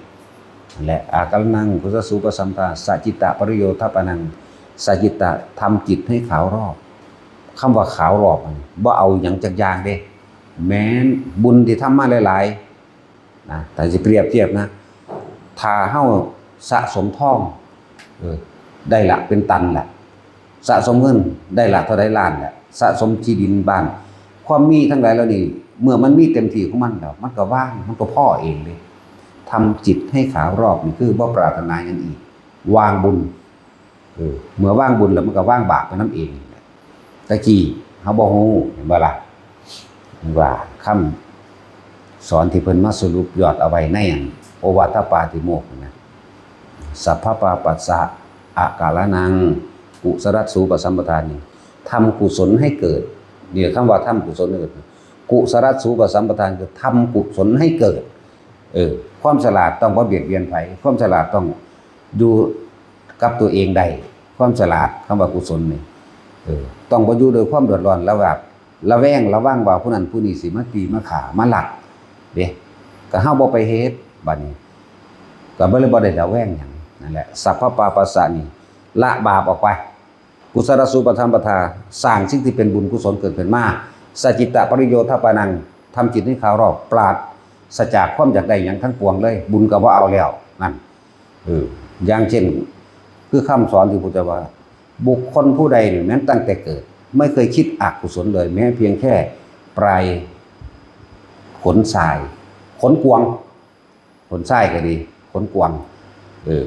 บ่เคยคิดอกุศลเลยตลอดตั้งแต่เมื่อเกิดจนถึงวันตายบุคคลผู้นั้นย่อมเข้าถึงพระปรินิพพานเขาบ่มีเวรกรรมอีหยังเขาบ่มีจิตห่วงเขาบ่ได้กังวลเรื่องใดทั้งสิ้นมันสิเอาอีหยังมาห่วงมันสิเอาอีหยังมาติดล่ะนั่นแต่ว่ามันมีบ่ล่ะบาดนี้ในยุคนี้สมัยนี้ยุคนั้นมีเด้ยุคนั้นมีเกิดมาบริสุทธิ์ด้วยจนว่าฮอดมึงตายนั่นเข้าบวชส่วนมากมันมีอยู่นั่นแหละ แต่ยุคนี้มันบ่มีที่ว่ามันบ่มีเฮาน้อมเข้ามาหาเฮาโลดเฮาบ่ไปหาผู้อื่นดอกเฮาสิบ่ไปหาผู้อื่นเฮาสิน้อมกูก็เฮ็ดบาปกรรมมามากแต่ว่าเฮาสามารถตั้งต้นได้จุดประกายใหม่ให้กับใจเจ้าของเองตั้งต้นได้เฮ็ดจังไดมันผิดพลาดมาแล้วเอานับจากวิธีหน้าที่นี้ต้นไปกูสิบ่มีความคิดจิตใจในการทำลายเบียดเบียนผู้ใดผู้หนึ่งเสียชีวิตและทรัพย์สินเลยตลอดทั้งขั้นละสัตว์นี่เตือนสติเตือนตัวเองอยู่เรื่อยว่าเฮ็ดจังขึ้นปุ๊บย่างผู้ใดเดือดร้อนแต่เฮ็ดผู้อื่นเดือดร้อนเจ้าของเดือดร้อนนี่แหมนั่นแหละเริ่มต้นใหม่จากนี้ไปเรื่อยแล้วมันสิไปใสก็ขึ้นชื่อว่าศีลบริสุทธิ์ตัวข้อห้ามข้อให้ถึงความบริสุทธิ์เด่นคำว่าศีล5ศีล8ศีล10ศีล200 300มันเป็นวิธีทำซื่อได้นั่นโตใจเลยคือโตจริงมันก็เลยถ้าบ่มีจิตใจแบบนี้แล้วมันสิไปลักไปปล้นไปกี้ไปฆ่าไผบ่มีความอิจฉาริษยาแบบนี้ล่ะมันโลภมันตัวมันจึงมีอิจฉาริษยามันบ่พอใจผู้นั้นผู้นี้ได้ดีกว่ากูซื่อๆตัวมันจึงเป็นนะถ้าจิตใจของเฮามันน้อมมันจังสิตลอดมันสิไปไสวะนี่คือทำกุศลให้เกิดกุศลสูปสัมปทายังกุศลให้เกิดขึ้นถึงที่สุดแล้วมันปลอดมันโปร่งมันบ่มีความกังวลใจเกิดความสบายใจบัดนี้ก็เป็นสัจจิตะปริโยทัปปนังก็จิตขาวรอบบ่มีอิหยังเข้าไปเปื้อนปนอยู่ในหั่นมันก็เป็นนิพพานของมันเองนั่นแหละ3คำที่เพิ่นร่วมเอาไว้นี่นะให้พวกเฮานึกถึงอยู่เรื่องเอาตัวสัพพปาปัสสะอย่าคิดถึงเรื่องที่มันเฮ็ดให้เจ้าของเองเร่าร้อนกังวลเป็นบาปใช่บ่ล่ะกุศลสูปสัมปทายังกุศลให้เกิดท่องหนังสือธรรมะมั่งเดินจงกรมนั่งภาวนามั่งดูลมมั่งคิดเรื่องใดก็คิดแต่เรื่องดีๆที่ซอยเหลือผู้อื่นโดยบ่ได้หวังสิ่งใดตอบแทนในคำขอบคุณมั่งเนี่ยเมื่อมันเต็มที่ของมันแล้วมันเต็มเหยียดของมันแล้ว จิตมันก็ขาวหลอกออกไปเองนั่น3 คำเห็นบ่ล่ะ ทั้งว่าให้ทุกคนน้อมนำเข้ามาเห็นความจริงในตัวเองเด้อที่พระพุทธเจ้าบอกอย่าเชื่อเพราะได้ยินได้ฟังสืบต่อกันมาก็นี่แหละเพิ่นเว้าธรรมะเด้เพิ่นบ่ได้เว้าเรื่องอื่นๆเป็นหยังเพิ่นคือเคารพธรรมะแต่เพิ่นอยากให้พวกเฮาเข้าถึงความจริงทุกสิ่งทั้งหลายทั้งปวงทุกสิ่งทั้งหลายทั้งปวงนี่ล้วนแล้วแต่เกิดดับบ่มีสิ่งใดจีรังยั่งยืนสุขกับทุกข์2 สิ่งนี้เฮาสร้างขึ้นมาเองมันบ่แม่นธรรมดาเด้2 สิ่งนี้เฮาสร้างขึ้นมาเองรักและเกลียดเฮาก็สร้างขึ้นมาเองบ่มีผู้ใดสร้างให้เกิดและตายเฮาก็สร้างมันขึ้นมาเกิดเองตายเองอีกธรรมดาบ่นั่นแหละให้เห็นเข้ามาเด้อจะไปงมง่ายกับสิ่งศักดิ์สิทธิ์นั้นๆนี่อันเป็นเหตุให้เจ้าของเนิ่นช้าแต่กี้เฮาบ่รู้บ่มีผู้แจกแจงอยู่แต่ว่าเฮาบ่ทันได้เห็นมันซื่อๆนั่นแหละมีอยู่ดอกผู้เว้าแบบนี้มีมาเรื่อยๆจนเท่าเดี๋ยวนี้แหละเพราะว่าความไม่รู้ของเฮายังเป็นหลงว่าสิ่งนั้นสิ่งนี้โดนบันดาลนั้นนี่ให้อยู่ผู้ใดเว้าหยังก็บ่ฟังเข้าใจว่าสิ่งศักดิ์สิทธิ์เสกนั้นเสกนี้ให้อยู่จังซี่แหมยังไปยังสั่นอยู่ไปแสวงหาพอความเห็นแก่ตัวทั้งนั้นเลยเด็กได้แนวกันปืนกันระเบิดอยากได้เมตตามหานิยมด้วยความเห็นแก่ตัวทั้งเบิดแล้วก็เข้าใจว่าผู้อื่นเฮ็ดให้กันนั่นแหละเลยเป็นที่ตกหลอกใต้อำนาจของความอยากของตัวของเองแล้วก็เป็นเครื่องทำมาหากินที่คนบางคนบางกลุ่มใส่คำว่าคุณธรรมความดีความหวังดีเด้นั่นแหละเป็นเครื่องมืออยากว่าล่ะบอกว่าคุณธรรมความดีทั้งหลายความดีธรรมทั้งหลายความจริงทั้งหลายเฮ็ดให้ลัทธิต่างๆศาสนาต่างๆเกิดขึ้นอย่าลืมว่าคำว่าพุทธศาสนาบ่แม่นศาสนาแห่งตัวตนแต่ว่าอันอื่นมันเป็นตัวตนพุทธะแปลว่ารู้ตามความเป็นจริงอยู่แล้วเห็นไหมก็เลยให้รู้ยังให้รู้ธรรมความจริงของโลกนะคำว่าธรรมะแปลว่าความจริงของทุกชีวิตสรรพสัตว์ทั้งหลายทั้งปวงเกิดเท่าไหร่ตายเท่านั้นเห็นไหมบ่มีสิ่งใดที่ตนกระทำสิ่งใดไปก็ต้องได้รับผลของตนสิ่งนั้นบ่มีสิ่งใดสิ่งมันดลบันดาลให้เพิ่นก็เลยให้เคารพธรรมพวกเฮาเห็นความจริงด้วยตัวเองเมื่อมันเห็นแล้วมันก็สิไปยากหยังแหละแต่กี้เฮาเร็วมาก่อนถูกต้องแล้วเฮานี่สัตว์ทุกตัวอยู่แล้วเนี่ยสังสมแต่อกุศลมาอยู่แล้วบัดนี้เฮาลองละอกุศลนั้นออกคิดตั้งแต่เรื่องที่เป็นกุศลกุศลสุปสัมปทาเมื่อกุศลมันถึงพร้อมมันยังประโยชน์ถึงพร้อมแล้วมันบ่อยากได้หยังมันก็เบิดความปรารถนามันก็สจิตตปริโยทปนังเองก็นั่นแหละบ่ปรารถนาหยังอีกเป็นนิพพานนั่นแหละมันบ่ได้ยากก็ละ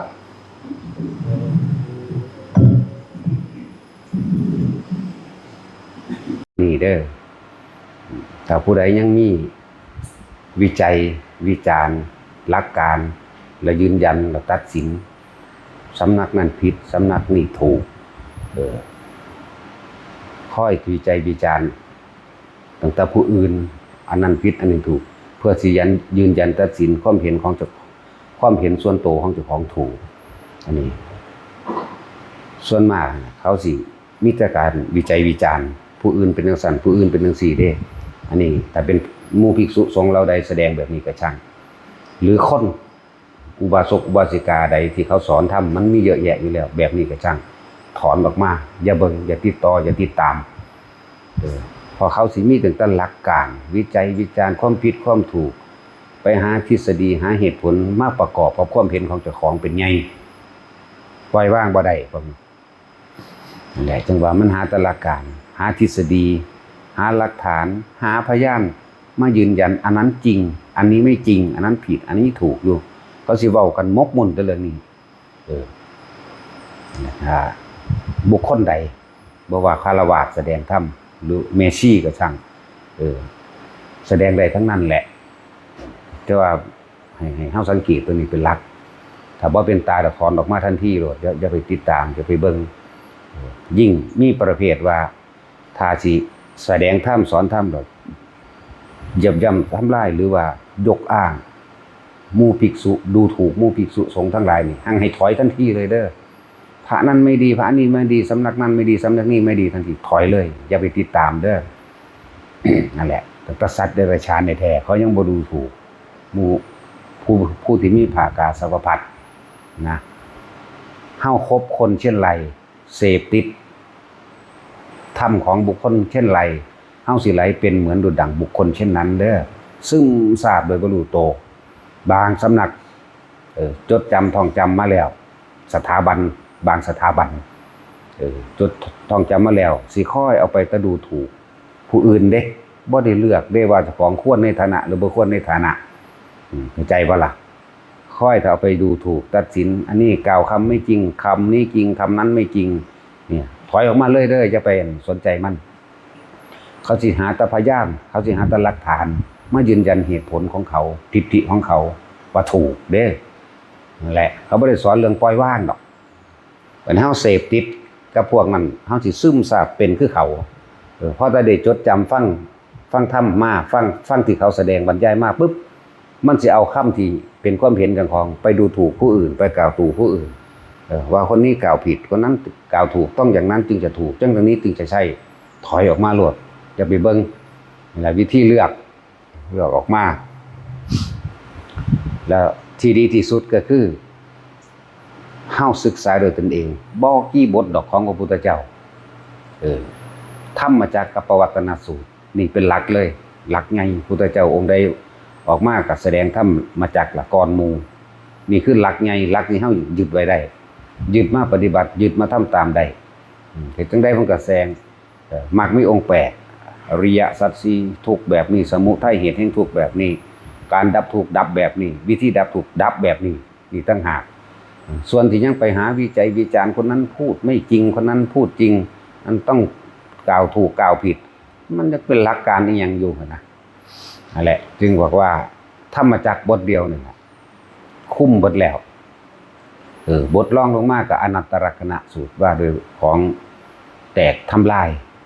ของบ่มีตัวบ่มีตนของบ่จีรังอย่างยืนรองลงมาอีกเป็นอธิตตปริยาจสูตร3สูตรนี่ก็เหลือกินละรู้แล้วซ้ำนี่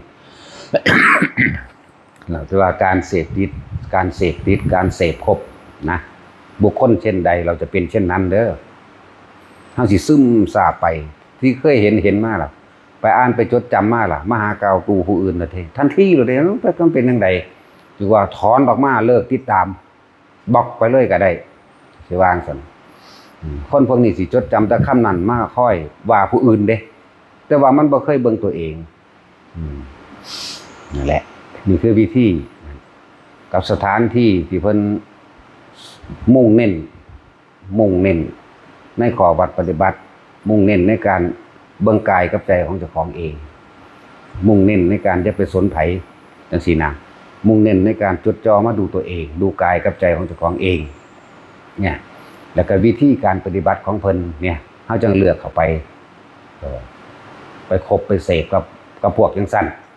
เขาเจ้าสิสอนมันบ่ได้มีอิหยังมากเด้การที่สิละจริงๆขันธ์5กายนี่ก็บ่เป็นของเจ้าของประกอบอันนั้นเป็นเครื่องทบทวนเป็นเครื่องพิจารณาเป็นเครื่องวิจัยวิจารณ์ในตนซื่อเด้ว่าขันธ์5ไม่ใช่ตัวไม่ใช่ตนสัตว์บุคคลเราเขาประกอบไปด้วยธาตุดินน้ำไฟลมทั้ง4เกสาโลมานาคาตันตาตาโจรเป็นเครื่องพิจารณาเป็นเครื่องอยู่อย่างหนึ่งซื่อเด้แหละเฮานี่ว่าบ่ได้ยากแล้วตายแน่กายนี่บ่เป็นของเจ้าของแน่นอนเฮ็ดจังได๋ก็สร้างบ่อยู่ในอำนาจที่เฮาอยากให้มันเป็นเมื่อมันร้อนมันก็ร้อนเมื่อมันหิวมันก็หิวเมื่อมันป่วยมันก็ป่วยแบบมันสิตายมันก็ตายบ่มีผู้ใดควบคุมอีหยังกับมันได้แน่แค่นี้นึงเด้การกายอีหยังได้เป็นตัวควบคุมมันก็เวทนาสัญญาสังขารวิญญาณคือใจคือความรู้สึกเฮามายึดติดว่าเป็นของเฮาเองนะปล่อยว่างอุปาทานอุปะคือสิ่งที่อุบัติขึ้นทานะแปลว่าสิ่งที่ยึดมั่นถือมั่นติดในอารมณ์ความรู้สึกว่าเป็นของตนเวทนาคือความรู้สึกว่าเป็นของเจ้าของสัญญาคือความจำว่าเป็นของสังขารคือความคิดว่าเป็นของเจ้าของวิญญาณคือความรู้สึกร่วมแล้วในการรับรู้ร้อนหนาวเขาก็เลยสรุปให้ว่าความรู้สึกนั่นแหละเอิ้นว่าใจก็ว่าเอิ้นว่าจิตก็ว่านะเนี่ยละรูปกับนามดึงเข้ามาเบิ่งเจ้าของโลดเรียกว่าน้อมเข้ามาเบิ่ง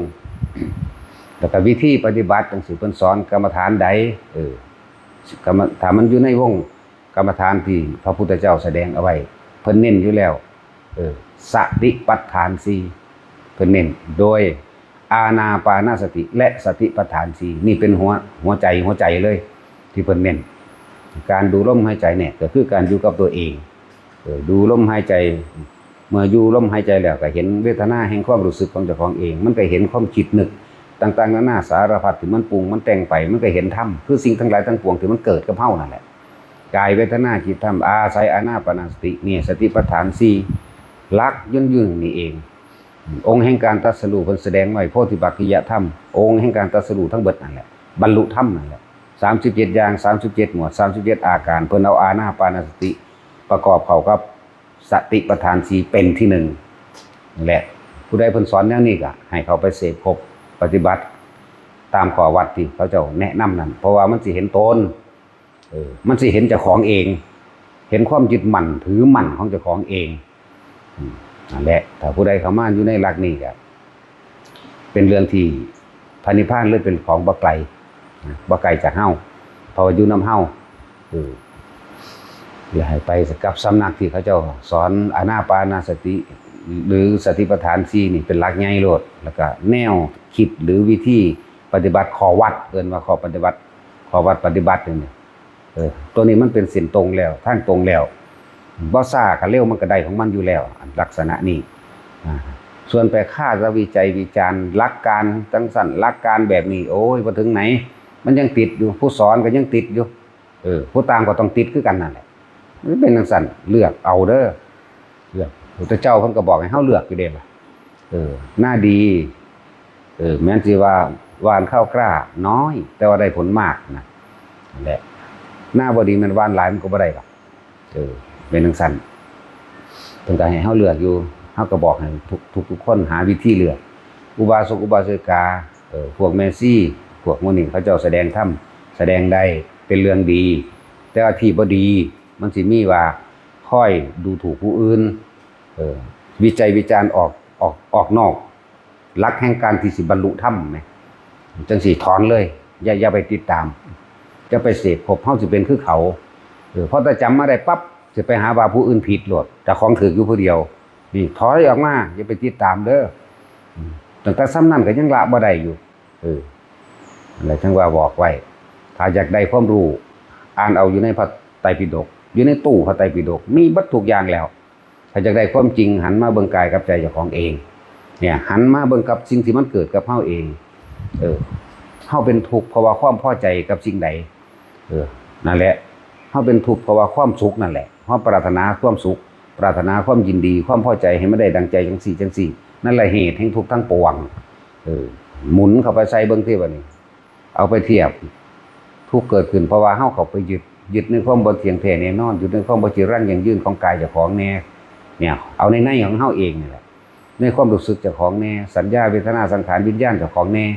โอ้มันถูกเพราะว่าเฮามายึดนี่มันเลยเป็นอัตตาตัวตนเป็นความรู้สึกที่บ่พอใจมันถูกเพราะว่าความพอใจนั่นมันถูกเพราะว่าตัวเดียวนี่แหละมันเลยแสวงหาเมื่อมันแสวงหาแล้วในขณะที่แสวงหานั่นมันก็ต้องมีอารมณ์กระทบกระทั่งกระเทือนกันเป็นธรรมดาแต่ว่าถ้าเฮารู้ต่อท่านว่าทุกสิ่งทั้งหลายทั้งปวงบ่มีแนวใดกี่ลังอย่างยืนเลยสุดท้ายแล้วผู้ใดก็ต้องตายทั้งเบิดอยู่แล้วกูสิมายึดเอาหยังนี่แหมปล่อยรูปกายปล่อยร่างกายมันบ่ได้ยากเลยคือว่าสักกายทิฏฐิตายเบิดนั่นแหละเฮาก็ตายก็ตายเดี๋ยวนี้โลดบ่ต้องไปตายมื้ออื่นดอกกูตายอยู่ตลอดการทุกเมื่อโลดนั่นแหละอยู่ในปัจจุบันโลดเรื่องอารมณ์ความรู้สึกนั่นมันเข้ามาในตัวใจละบาดนี้อารมณ์ความรู้สึกในความพอใจตัวเดียวนี่แหละที่พวกเฮาเวียนว่ายแต่เกิดอยู่นั่นมีความหลักมีความอะไรมีความโหยหามีความแสวงหากับตัวเดียวนี่แหละตัวความพอใจความยินดีพอใจในรูปในรสในกลิ่นในเสียงสัมผัสอารมณ์แนวก็เว้าเรื่องขันธ์5คือเก่าได้นี่บ่ได้เว้าไปอื่นอีกนี่พอใจในรูปร่างลักษณะท่าทางของบุคคลอันเป็นที่รักถ้ามีของบุคคลอันเป็นที่รักกับบุคคลอันเป็นที่เกลียดก็แฝงอยู่ในตัวเดียวกันนั่นแหละเพียงแต่ความเห็นของเฮาต่างหากกับมันมากกระทบตอนนั้นถูกใจดีใจพอใจตอนต่อไปบ่ถูกใจบ่พอใจเสียใจค คนเดียวกันนั่นแหละบ่ต้องไปเบิ่งไกลเบิ่งผัวกับเมียเนาะแต่ว่าท่านใดกันเนี่ยเป็นทุกข์เด้เป็นทุกข์เพราะว่าอยากได้น้ำกีบน้ำคุยน้ำเว้าเอาอกเอาใจกันบางอย่างมันผิดใจก็อดเอาอย่างบ่ได้เขาแม่นบ่เป็นจังซั่นอีหลีเด้นั่นแล้วเป็นอิหยังล่ะเป็นสาเหตุก็ความพอใจตัวเดียวนั่นพอใจอยากให้เขามักนะแม่นบ่ล่ะพอใจอยากได้เขาพอใจในรูปร่างลักษณะท่าทางของเขายิ้มก็งามอิหยังก็งามเบิดแต่ว่าคำบอกที่มันด่านี่กูมองไปซะก่อนอยากว่าล่ะเป็นจังซั่นปัดอยู่นำกันแล้วเป็นอันใดล่ะนั่นแหละอารมณ์กระทบกระทั่งกันเกิดความบ่พอใจมันเที่ยงแท้แน่นอนบ่ล่ะบ่มีอิหยังเที่ยงแท้แน่นอนจักอันจักอย่างขนาดผัวกับเมียว่าฮักกันเนาะจังซั่นแหละและสิ่งที่สุดท้าย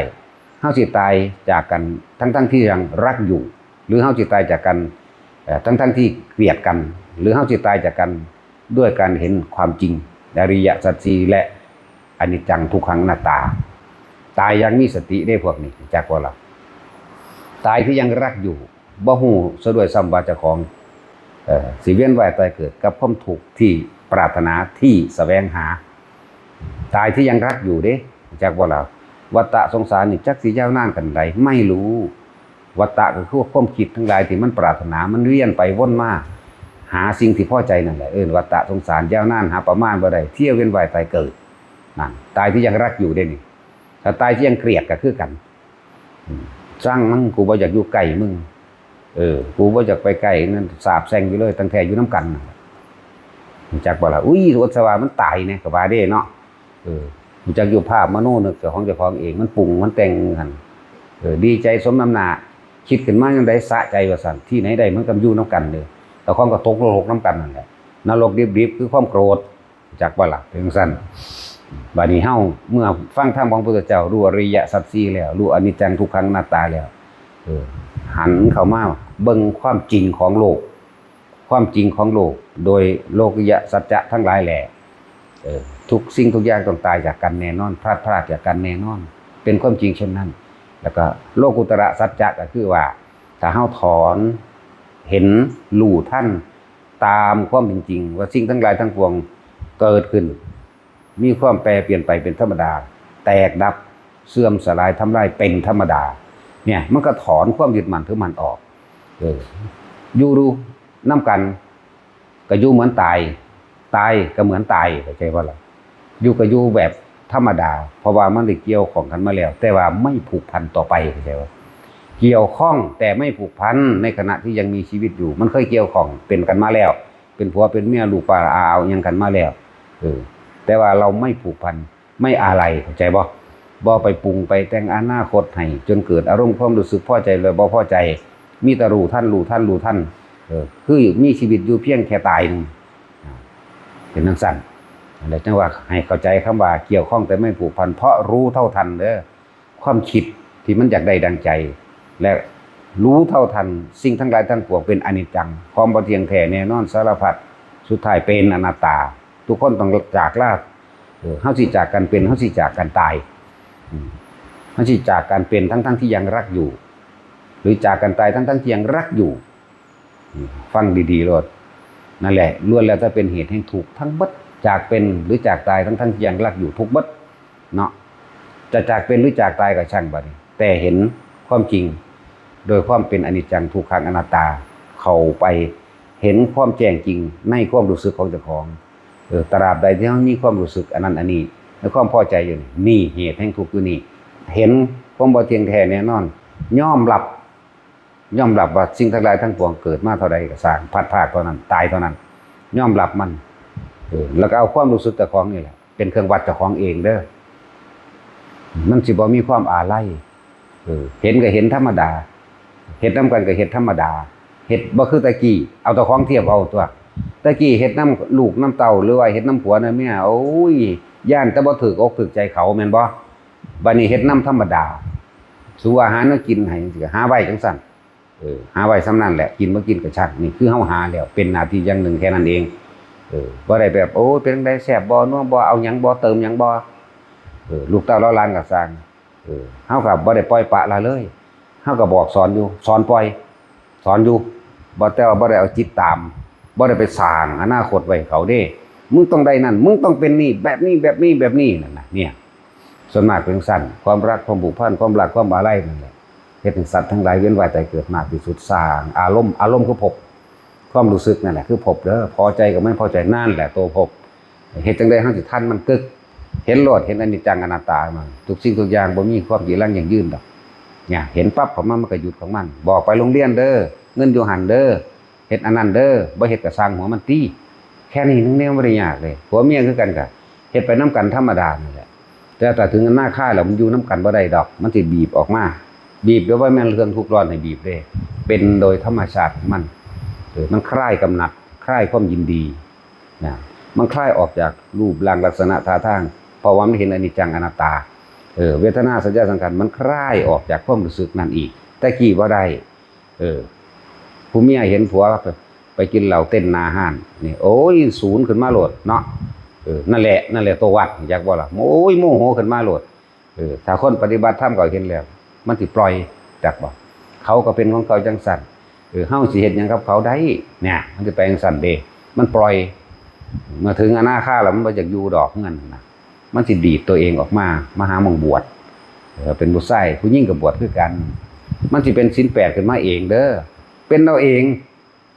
เนี่ยเฮาเห็นหลายละเห็นจัก3นี่แหละพวกผู้หญิงเป็นเอาเองเลยนายออกมาเอาเองเลยมากำหนดของเขาเอาเองเป็นเอาเองเห็น3แล้วประเภทนี้แปลกอยู่เด้บ่ได้มีคำว่าคนพวกนี้บ่เคยดูถูกบ่เคยกล่าวตูบ่เคยใส่ร้ายบ่เคยดูถูกไผเลยแม้กระทั่งหมาสิไปว่าหยังกับผู้มีภากาสาวพัดภิกษุสงฆ์สามเณรทั้งหลายบ่มีคิดเบิ่งดีๆแบบนั้นแต่คนทั้งหลายแค่อันฆราวาสธรรมดาสอนธรรมะถ้ามีการ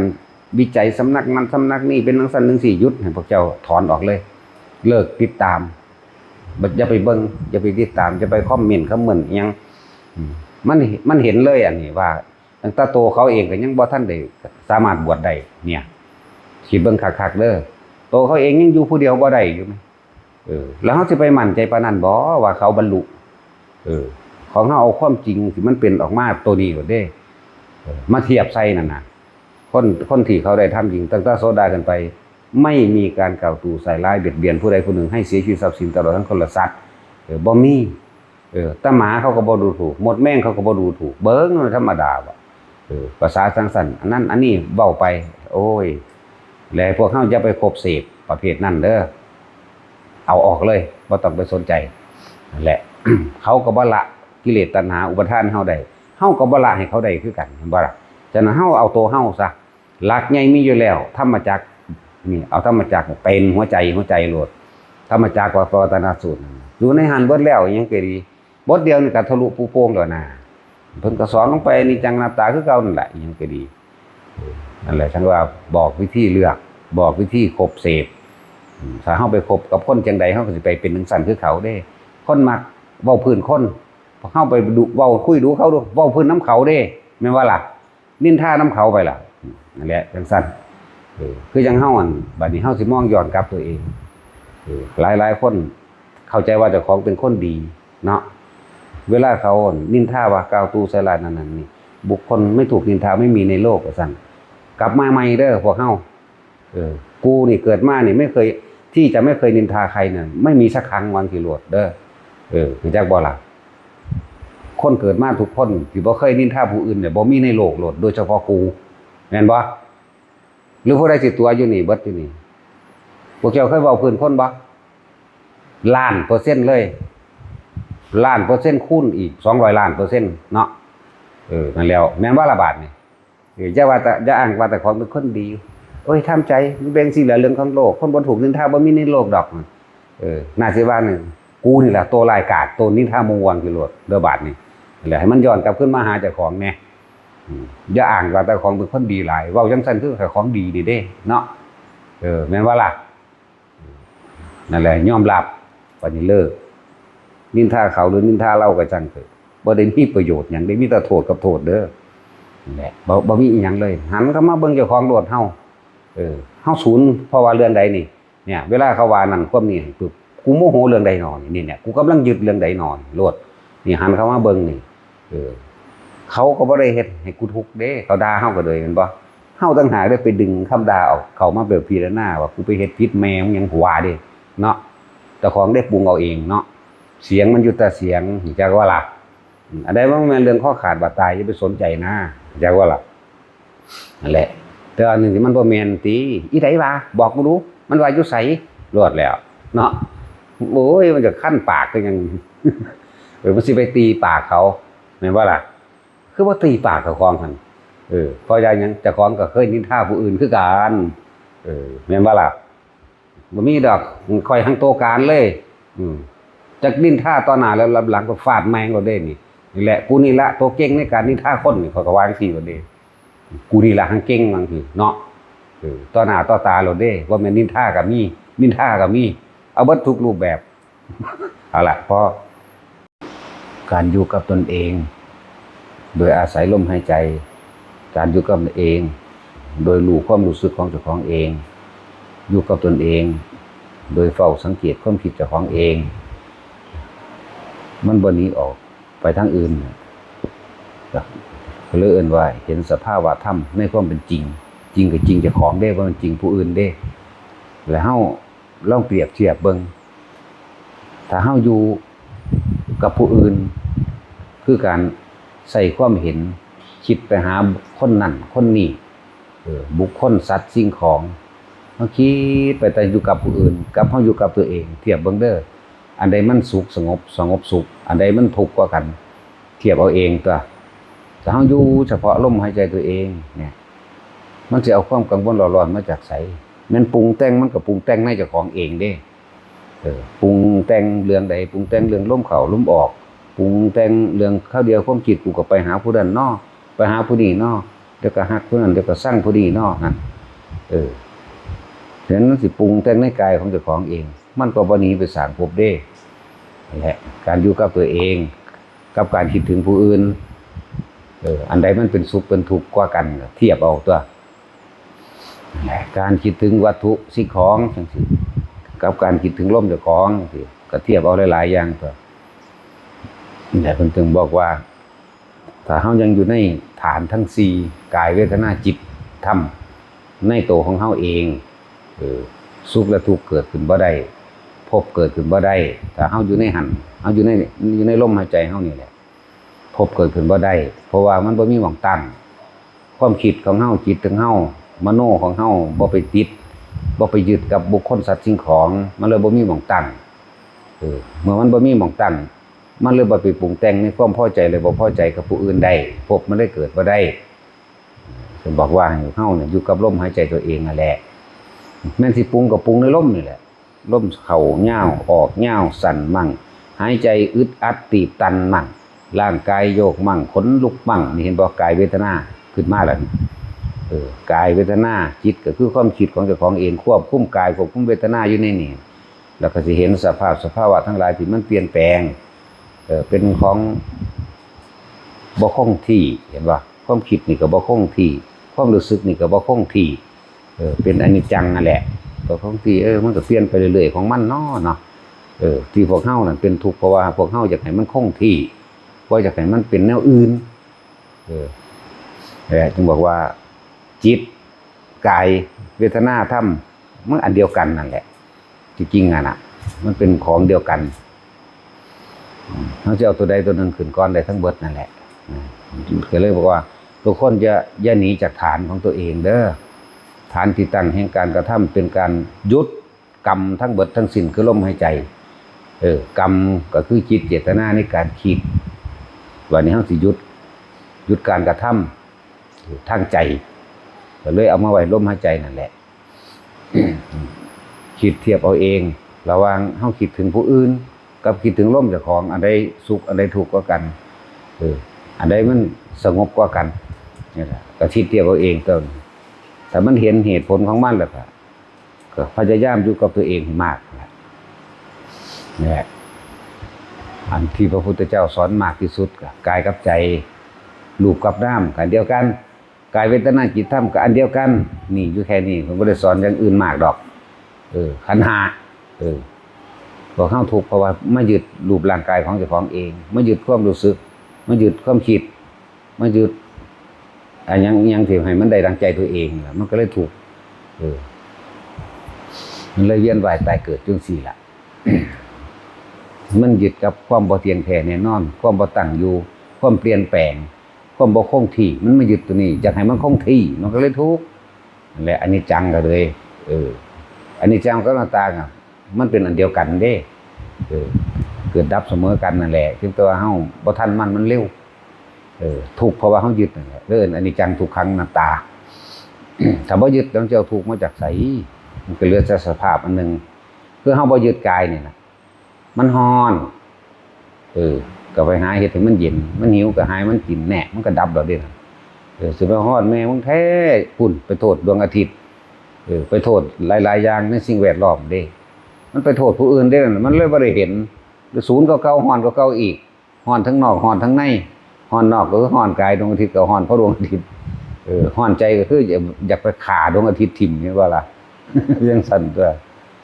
ถ้าคนฮู้เฮาบ่ยึดร่างกายของเฮาเองมันฮู้จักอยู่แล้วเข้าห่มก็เศร้าดอกแหน่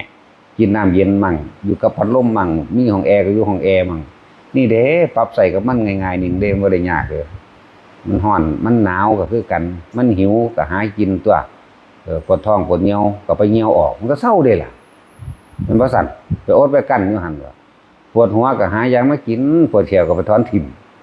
มันจะไปเอาโอ้ยยังปวดแมวแท้แต่ของยึดมันก็ปวดตัวไปถอนทิ่มยังว่าบ่แม่นของเจ้าของฟังง่ายๆนึงเด้นี่แน่บ่ยึดในกายนะเพราะทุกอย่างมันเนื่องจากกายเวทนาสัญญาสังขารวิญญาณก็คือความรู้สึกนี่แหละแม่นตัวใดพอใจกับบ่พอใจนี่แหละพอใจกับบ่พอใจในอารมณ์จริงแต่เฮารู้เท่าทันหยังมันแล้วมันเกิดบ่ได้ดอกอารมณ์ความรู้สึกในความพอใจกับบ่พอใจนะก็ไปเทียบเอาเองยึดติดกับสิ่งใดก็ทุกข์กับสิ่งนั้นไปเกิดกับสิ่งนั้นทนาเฮ็ดไปที่หลายๆคนที่เข้ามาอยากบวชนำจังซี่คือบอกให้ทองให้พากันทองเอาข้ามพานาคข้ามขอบวชให้มันได้เองเด้อแล้วก็เฝ้าถ้าผู้ใดได้แล้วยังรอหมู่อยู่จังซี่กระทองอันอื่นต้อนตัวพุ่นพิจารณาอาหารพิจารณาผ้าจีวรพิจารณาที่อยู่อาศัยจังซี่ปฏิสังขโยทั้ง4นั่นแหละพิจารณาตัวนั้นหรือผู้ผือบวชพระจังซี่ก็ทองเอาพวกคำแสดงอาบัตินั่นแหละคำพินทุผ้าอธิษฐานใส่ผ้าจังซี่ทองถามูเป็นสั่นแหละจังว่ามันมีอีกหลายๆอย่างอันเป็นเครื่องอยู่ของหมู่ภิกษุนักบวชคือเฮาบอกบ่แม่นมานั่งคิดเอาว่าบวชเข้ามาแล้วแต่ของสิวิเศษเลยได้บุญเลยบรรลุเลยบ่แม่นเด้หาเครื่องอยู่ให้เจ้าของเองอย่ามันฟุ้งซ่านคือถามแต่ละองค์ยะถาได้หรือยังสัพพีได้หรือยังจะไปบอกแต่เรื่องหูทิพตาทิพอรหันต์หลายมันท่านได้เสี่ยวยังเลยได้อันจังสัตว์นั่นแหละให้เอาสิ่งที่รักษาตัวเองก่อนภิกษุนักบวชทั้งหลายเขามาแล้วต้องศึกษาพระวินัยพระวินัยเป็นเครื่องรักษานักบวชเมื่อเฮารักษาพระวินัยได้แล้วสมาธิจิตมันก็ตั้งมั่นเพราะว่าเฮาบ่ได้กังวลจักว่าในความตั้งใจของเฮาอยู่แล้วสมาธิก็เกิดง่ายปัญญาก็เกิดง่ายแต่เฮารักษาเบื้องต้นได้แล้วระหว่างทำกลางกับที่สุดมันก็เห็นง่ายๆดอกอันใดแน่อันใดบอกจังซี่ก็เฮ็ดตามโลดอย่าขัดอย่าขืนอย่าเถียงเถาะยังก็เลยจึงบอกหลายๆอย่างที่เฮาบ่ทันได้เข้าใจทำความเข้าใจจริงๆเฮาบ่ต้องไปอีหยังอีกก็ได้เอาตอนนี้เฮาบ่รู้จักหยังเฮาสิเรียนรู้เฮาสิศึกษาด้วยตัวเองพระไตรปิฎกมีอยู่แล้วอ่านเอาในหันเลยครบเบิดทุกอย่างพอบวชมาจากพระไตรปิฎกเบิดละไผก็ดีมันมีครบสมบูรณ์แล้วบ่ต้องไปถามไผอีกก็ได้ตั้งใจฝักใฝ่เอาเฉพาะตัวเองนี่แหมมันก็รู้เข้าไปในหันเองนั่นแหละบัดนี้มันก็มาแยกออกด้วยตัวเองเด้แยกอันนี้เป็นอันนี้เป็นนี่พี่ทำความเข้าใจทำความเห็นของเจ้าของเองพี่เด้ทำความเห็นเป็นสมาธิฐิของเจ้าของเองนั่นแหละอันนี้ผิดอันนี้ถูกอันนี้เป็นแบบนี้อันเป็นแบบนี้มันก็เข้าไปรู้ในหันแหละจังว่าบอกได้ก็เฮ็ดโลด มันเป็นเครื่องอยู่ของเจ้าของเอง ศึกษาพระวินัยศึกษาพระไตรปิฎกวิสุทธิมรรคจังซี่เฮาก็มีให้อยู่แล้ว อริยวินัยก็มีให้อยู่แล้วนั่นแหละถ้านักบวชบ่ศึกษาพระวินัยแล้วสิศึกษาหยังก่อนแต่ของบ่ทันได้เป็นก็คือเอาเครื่องป้องกันตัวเองก่อนมันเป็นเครื่องป้องกันตนเองเด้นั่นพระวินัยนั่นน่ะธรรมดาแล้วคือจังพวกเขาเจ้าไปภาวนาในป่าถ้าพระวินัยบ่ดีนั่นมันมีแนวเป็นเด้มันนึงเป็นได้หั่นแหละลูกะเทวดาภูมิเทวดาเขาบ่พอใจเขาไล่หนีก็มีแต่พวกเขาพอใจเขาซอยภาวนาก็มีสั่นแหละหลายๆอย่างที่เฮาบ่ทันเข้าใจคือบางคนที่เขามาอยู่ในนี้คือกันบางที่เฮาก็ไล่หนีว่าเฮาใจร้ายก็แล้วแต่สิคิดที่จริงน่ะความเมตตาบางอย่างก็จำเป็นต้องขับออกเด้เพราะว่าอยู่ไปกว่านี้มันสิทำบาปกว่านี้บาปตัวมันเองแหละผู้อื่นบ่ปานใดดอกแต่ว่ามันสิพร้อยดึงผู้อื่นเข้ามาเรียกว่าหาบุคคลที่สมรู้ร่วมคิดกันเข้ามาคือเทวทัตเสียเวลามากอยู่เด้อเห็นบ่เทวทัตมันไปสักจูงคนนั้นผู้นี้ทำสังฆเพศมันกับตัวมันเองผู้เดียวนั่นแหละเป็นผู้อื่นก็เลยเป็นผู้พลอยเสียเวลาไปด้วยเห็นบ่นั่นแหละถ้าสิเป็นอันตรายเสียหายแก่หมู่คณะหมู่พวกเฮาก็ให้ไปเฮาบ่ได้ให้อยู่เด้แต่ว่าให้โอกาสบอกแล้วบอกอีก2เทื่อ3เทื่อเด้นั่นแหละจังบอกว่าความเมตตาน่ะคือความขับออกไล่ออกหนีบ่ให้อยู่บ่แม่นสั่งฮักละอันนั้นจักบ่เมตตาละอันนั้นจังให้หนีถ้าอยู่กว่านี้มึงสิหนักกว่านี้อีกให้ไปซะนั่นเดี๋ยวถึงว่าหลายๆคนที่ว่าพระยังคือหายแต่มีคนเมตตาเด้เพิ่นจังหายอันบ่เว้านำนี่ติจักบ่ล่ะอันบ่เว้านำเลยนี่บอกผู้อื่นไปให้มันหนีซ้ำว่าอันนี้เด้มันอันตรายอยากว่าล่ะอันนี้เพิ่นบ่อยากไปแปดเปื้อนเลยเพราะหยังยังคือหลวงปู่น้อยหลวงปู่ม้อยห้วยน้ำรินนี่เวลาพังที่พระมาหาเพิ่นจังซี่เพิ่นบ่เว้านำเลยนี่เพิ่นไล่หนีเลยนี่มันขัดง้างมาแต่ที่แรกแล้วก็มีเด้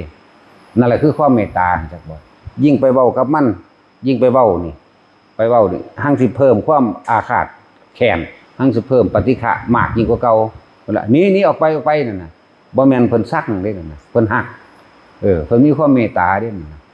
ยิ่งเข้าไปเว้านำยิ่งไปใกล้ๆยิ่งปรามาสเพิ่นยิ่งอันนั้นอันนี้กับเพิ่นไล่โลดเด้มันบ่แม่นซักเด้นั่นมันบ่แม่นอารมณ์แบบรังเกียจเด้นั่นแหละอารมณ์เมตตาเฮาขาดบ่ถึงกับเพิ่นดอกถึงบอกว่าแต่ละคนคือต้องโง่เข้าไปแม้ย่อมเข้าไปแม้แล้วอีกอย่างนึงผู้ที่สิเข้าไปนั่นน่ะนะสิบอกให้ย่อมอดย่อมทนตัวคำตีคำด่าคำศัพท์คำโขกต่างๆนั่นแหละวิชาบ่แม่นว่าไปฮอดสิให้เพิ่นย่องเอาจังซั่นสิโอ้ยเจ้าดีเนาะจังซั่นจังซี่บ่แม่นอันนั้นยาพิษจักว่าคำสรรเสริญเป็นยาพิษเด้อนั่นแหละจังซั่นคำด่าคำกล่าวคำด่ากระแทกหรือคำบังคับอหยังบางอย่างที่ให้มันเป็นไปในทางที่อยากให้เจ้าของรู้น่ะนี่ต่างหากอดทนแน่กับคำบอกคำสอนนั่นเข้าไปมันถือเข้าไปมันเป็นเน้นตัวเว้าอีหยังน้อยๆเครียดโลดเบิ่งดูนั่นสิเอาจังไปสอนได้นั่นแหละเพิ่นจึงไล่หนีจักว่าเว้าน้อยๆเครียดโลดเบิ่งดูนั่นน่ะนั่นแหละชื่อไว้เนี่ยพวกสิเข้าไปหาเพิ่น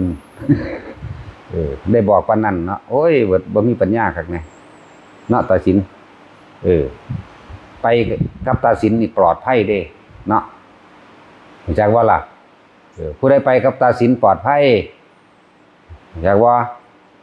มันบริสุทธิ์ภายในแล้วมันบ่คิดทำร้ายเบียดเบียนผู้ใดผู้หนึ่งเสียชีวิตทรัพย์สินมันก็ปลอดภัยทั้งตัวเอิ้นว่าไปกับตาสินอีหลีก็ปลอดภัยเด้ตาสินอีหลีก็เลยเวลาเราขับรถให้ปัญญาประสาทแล้วเราว่องไวอยู่ถึงเราสิหูหนวกกระจางดอกอันนั้นแต่คนที่เข้าไปศึกษานำมันพ่อแม่ครูอาจารย์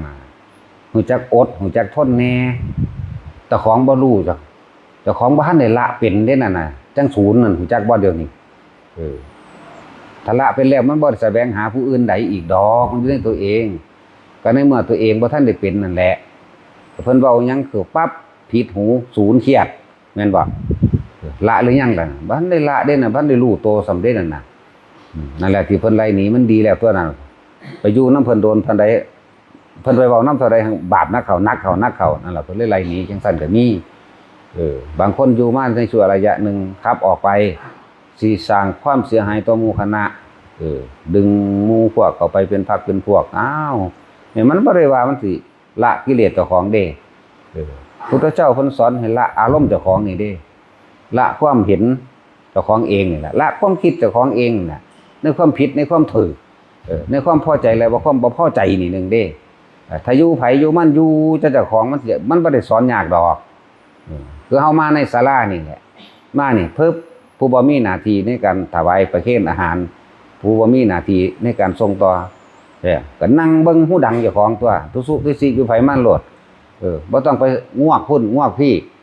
อันนั้นอันนี้ปิ้งปังเสียงรถมาถึงงวกพุ่นงวกพี่จังซี่นี่แหละ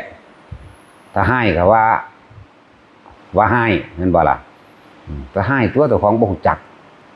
เพิ่นมาให้เบิ่งเจ้าของด้วยบ่ได้ไปเบิ่งผู้อื่นมันไผมาสูนั่นบ่แม่นแบบนั้นโทรศัพท์ก็คือกันถ้ามันโตใหญ่ก็ยังเด้น่ะกรุณาปิดเสียงน่ะใครตัวก็บ่ว่ากรุณาเอาทิ้งด้วยเนาะให้ปิดเสียงซื่อๆมันสิโพดปานนั้นดอกจังซั่นตัวปิดเสียงเนี่ยตามีแน่จะทำท่าแกล้งบ่เห็นได้ตาบอดเด้บอดจริงเด้สิบอกให้บอดในๆเลยพุ่นล่ะแหละให้อดทนกับคำบอกคำสอนตัวส่วนมากบ่อดบ่ทนจะเอาอารมณ์เจ้าของเป็นไงเข้าใจว่าเจ้าของรู้เพิ่นบอกหยังบ่ได้นะนี่อารมณ์มันบ่พอใจจึงบอกว่าแต่ละคนเฮาให้แนวทางไปแล้วอยู่กับตัวเองอยู่กับลมหายใจตัวเองอยู่กับความรู้สึกตัวเองอยู่กับความคิดของเจ้าของเองกายเวทนาจิตแล้วมันก็เห็นความเปลี่ยนแปลงอนิจจังทุกขังอนัตตาในตัวเองดอกถ้าอยู่ไผอยู่มันจังสิมันบ่ได้สอนยากเด้ต่างฝ่ายต่างเบิ่งตัวเองบ่ค่อยไปจอบไปตำหนิไผนะฮะ พวกเขาหาครูบาอาจารย์จังซี่เด้อเข้าไปด้วยแบบงงๆแหมอย่าคิดหยังรู้จักว่าเขาฮู้ฮอดความคิดพุ่นเด้นั่นแหละที่ว่าไปบ่มีเวลามาสอนดอกจังซี่นั่นเพิ่นเหลียโตนเด้นั่นน่ะเมตตาคือการบ่เว้านำเมตตาคือการไล่หนีรู้จักบ่ล่ะจังซั่นถ้ากรุณานั่นครับคือเว้านำอยู่ตีอยู่รู้จักบ่ล่ะตีพวกนี้ตีคือคุ้มบอกให้ไปเฮ็ดอันนี้เด้อเฮ็ดอันนั้นเด้อเฮ็ดนั่นเด้อก็อดทนเอาแน่ล่ะเว้ยยังก็เลยเฮาอยู่มาหลายหม่องทุกข์ยากลำบากมาแล้วนั่นแหละสิ่งที่ยาวิเศษคือความอดทนของเฮาเองนั่นแหละเลยบ่อยากให้ผู้อื่นมาได้รับภายหลังเพ่งเอาเรื่องจิตเจ้าของโดดเนี่ยมันสะดวกคักที่สุดเลยน่ะในโลกนี้บ่มีหม่องใดซ้ำนี้อีกเด้ตั้งแต่เฮาไปมาเนี่ยเอาในโลกนี้บ่มีหม่องใดซ้ำนี้ดอกห้องน้ำก็มีในโตน่ากินก็เหลือเฟือกินในใต้ก็ตายแม่นว่าล่ะจังซั่นตัว ตั้งแต่เฮาไปมานี่มันบ่มีอีกก็เลยว่าเฮาประสบการณ์ในความลำบากของเจ้าของเองเลยเห็นว่าบ่อยากให้ผู้อื่นลำบากคือเจ้าของเองนะพิจารณาเจ้าของโลดอยู่กับลมหายใจอยู่ในสติปัฏฐานของเจ้าของโลดกายเวทนาจิตธรรมนั่นแหละอยู่จังซี่บ่เฮ็ดหยังก็ได้นั่นแหละแต่ว่าจะเรียกร้องอีหยังเพิ่มขึ้นมาอีกหลายเนื้อกินจิ้งเฮือนเจ้ามันสิกินซำใดเนาะอยู่นี่มี100อย่างโลดยังสิเรียกร้องนั่นๆอีนี่อีกอยู่แม่นบ่ซั่นบ่พอกินซะโอ้ยจะเฮ็ดจังได๋สิไปพอกินราคาปานนี่เหรอคือไว้ให้เด้ออดเอาแน่บ่แม่นอดอาหารเด้ความจริงอดอารมณ์ที่อาหารที่เจ้าของมักนั่นแหมให้ละตัวนี้เด้บ่ซั่นเพิ่นสิมีบ่ปฏิสังขโยนิโสปินตปาตังกินอาหารนี่กินเพื่อหยังกินเพื่อยังอัตภาพให้เป็นไปซื่อๆเด้เพื่อบ่ให้เกิดเวทนาใหม่อันเป็นความเจ็บปวดหรือป่วยหรือโรคก็คือเด้กินแค่มันอยู่ได้เพื่อความสะดวกในการบำเพ็ญทางจิตพี่เด้นั่นบ่ล่ะบัดนี้ที่อยู่อาศัยเด้อุ้ยมันสบายคักโพดเนาะสบายหลายเลยอยากสบายกว่าเก่าอีกไปเคยอยู่หม้องอื่นมาหลายแต่ทั่วไปก็ดีบ่มีหอดไฟฟ้าเพิ่นบ่ใส่โทรศัพท์เนาะบ่มีพัดลมนี่อันนี้สิเอาพัดลมหลังละ2ละ3เข้าไปละ เอาไปแล้วสิติดแอร์การน้ำร้อนกับของไฟของมันตู้เย็นก็เลยสิใส่กุดไฟกุดมันอีกแม่มึงบาดนี่เนาะ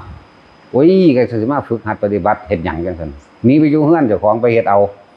จะมาให้ผู้อื่นเฮ็ดให้เข้าใจว่าล่ะถ้าอยู่เฮือนบ่เฮ็ดเอาได้ขี้พี่เนาะอันนั้นกูก็แพงนี่ก็หวงแต่ว่าถ้ามาอยู่นี่แล้วมันอยากเรียกร้องว่าปานว่าผู้วิเศษนั่นแหละมันสิเป็นผีเปรตดิเข้าใจว่าล่ะละพวกเขาหาผู้บาอาจารย์เข้าไปด้วยความเคารพนอบน้อมอดทนต่อคำสอนท่านบอกท่านด่าตัวบางที่เพิ่นให้เบิ่งร่องใจอยู่ซื่อเด้นะถ้าศูนย์ปิ้งขึ้นมาเนี่ยคิดซื่อๆมันก็รู้พ่อบอกเอาเพิ่นก็บอกบ่พ่อบอกเพิ่นไล่นี่เป็นจังซั่นเด้อหลายคนพดมาเถียงเอามรรคผลนิพพานอยู่นี่บวชพระเจ้าเข้ามาดำมือเดียวล่ะเถียงเอาล่ะเป็นอรหันต์ล่ะแม่มึงกับกูก็บ่เคยเป็นจักเสือสูเอ้ยว่ากูสิบอกกูวางใดกูก็บอกแต่ว่าอยู่ในลมหายใจเด้อเท่านั้นแหละสู้จะไปเอาคำของผู้อื่นมาเทียบคำสอนกูแม้ว่าเทียบเอาคำนี้มาเทียบคำนี้เอาของผู้อื่นล้วนๆเด่นผู้อื่นตกของเฮาก็ยังผู้อื่นอีกเด้ในตัวของผู้นั้นว่าล่ะผู้นี้ถามอาจารย์นั่นเขาบอกจังซี่นี่เว้าสงบแล้วได้อะไรนิพพานแล้วได้อะไรโอ้ยโคตรแม่งเอ้ยจังซี่นิพพานแล้วได้อะไรจังไดมันขนาดนั้นเด้คนธรรมดาดิเอาไปมาอยู่บ่ได้บอกฮ้อนฮ้นใหม่เตือนแล้วเตือนอีกบอกแล้วบอกอีกนะเลยมีส่วนแห่งความเป็นบ้าไปแล้วก็มีหลายคนอยู่เด้เนาะที่เป็นบ้าไปแล้วก็เด้อนั่นแหละละความเห็นนำความเห็นนี่มาพิจารณาตัวเองให้มันเห็นใจตัวเองให้มันเห็นกายตัวเองละความเห็นจากผู้อื่นอันนี้ผิดอันนี้ถูกเห็นบ่ล่ะละจากของผู้อื่นมาเบิ่งเจ้าของผิดตัวผิดใจเจ้าของหรือถูกใจเจ้าของหรืออีหยังก็เบิ่งตัวนี้เด้อจริงๆมันบ่ได้ยากดอกแค่อยู่ในลมหายใจอยู่ไปซ้ำตายแล้วมันก็ไปนั่นล่ะบ่มาอีกดอกเอาง่ายๆนิดนึงเด้เพราะว่าเฮาบ่เว้ายากอันยากเฮาเฮ็ดมาบ่แห้งดอกแม่แล้วบ่อยากให้หมู่ยากนำคือความลำบากนี่ลำบากมาคักแล้วบ่อยากให้หมู่ลำบากเลยหาเฮ็ดแนวที่สบายให้พวกเจ้านั่งบำเพ็ญทางจิตเอาโลดเดินทางจิตเอาโลดเดินอยู่กับลมหายใจย่างไปย่างมาก็อยู่กับลมหายใจนั่งอยู่กับลมหายใจนอนอยู่กับลมหายใจโลดมันนั่งสิเห็นแต่ของดอกเนี่ยหั่นมันก็คอยละเอาเองดอกนี่แหละหาเรื่องหม่องบ่ได้ฮอดอาบน้ำนี่ธรรมดาบ่เทียนก็หายากไฟก็ไฟจวดถึกน้ำถึกเทียนเปื่อยใส่ฉีดก็บ่ได้ธรรมดาว่ะถ้าว่าน้ำอาบถ้าว่ามีพูนน้ำสังแสงทั้งที่เอาอันไม้ขั้นก้อนนั่นนะตักลูดซ้ำก็มีเบิดสารพัดเด้นั่นแหละจังว่าจะเรียกร้องอีหยังให้เบิ่งเจ้าของน่ากินก็คือกันกินพอประมาณในตนเองเด้อบ่แม่นเบิ่งเอาไปเพื่อให้กินพอประมาณในตัวเองเอาแค่อิ่มก็พอละคนกินน้อยน่ะบ่ค่อยมีโรคเด้อคนกินหลายโรคหลายสังเกตเบิ่งโลดพระผู้คนอายุยืนน่ะเพิ่นบ่ค่อยมีโรคเด้เนาะเพิ่นกินน้อยๆนึงได้กินทีเดียวซ้ำพอกินได้หลายนั่นนะพอกินหลายนึงทั้งบ่อดทนต่อการเดินทางไกลทั้งบ่อดทนต่อหลายๆอย่างนั่นแหละแล้วก็เป็นเหตุให้เป็นผู้มีโรคมากพร้อมเด้คนกินหลายจักว่าล่ะกินน้อยๆนะ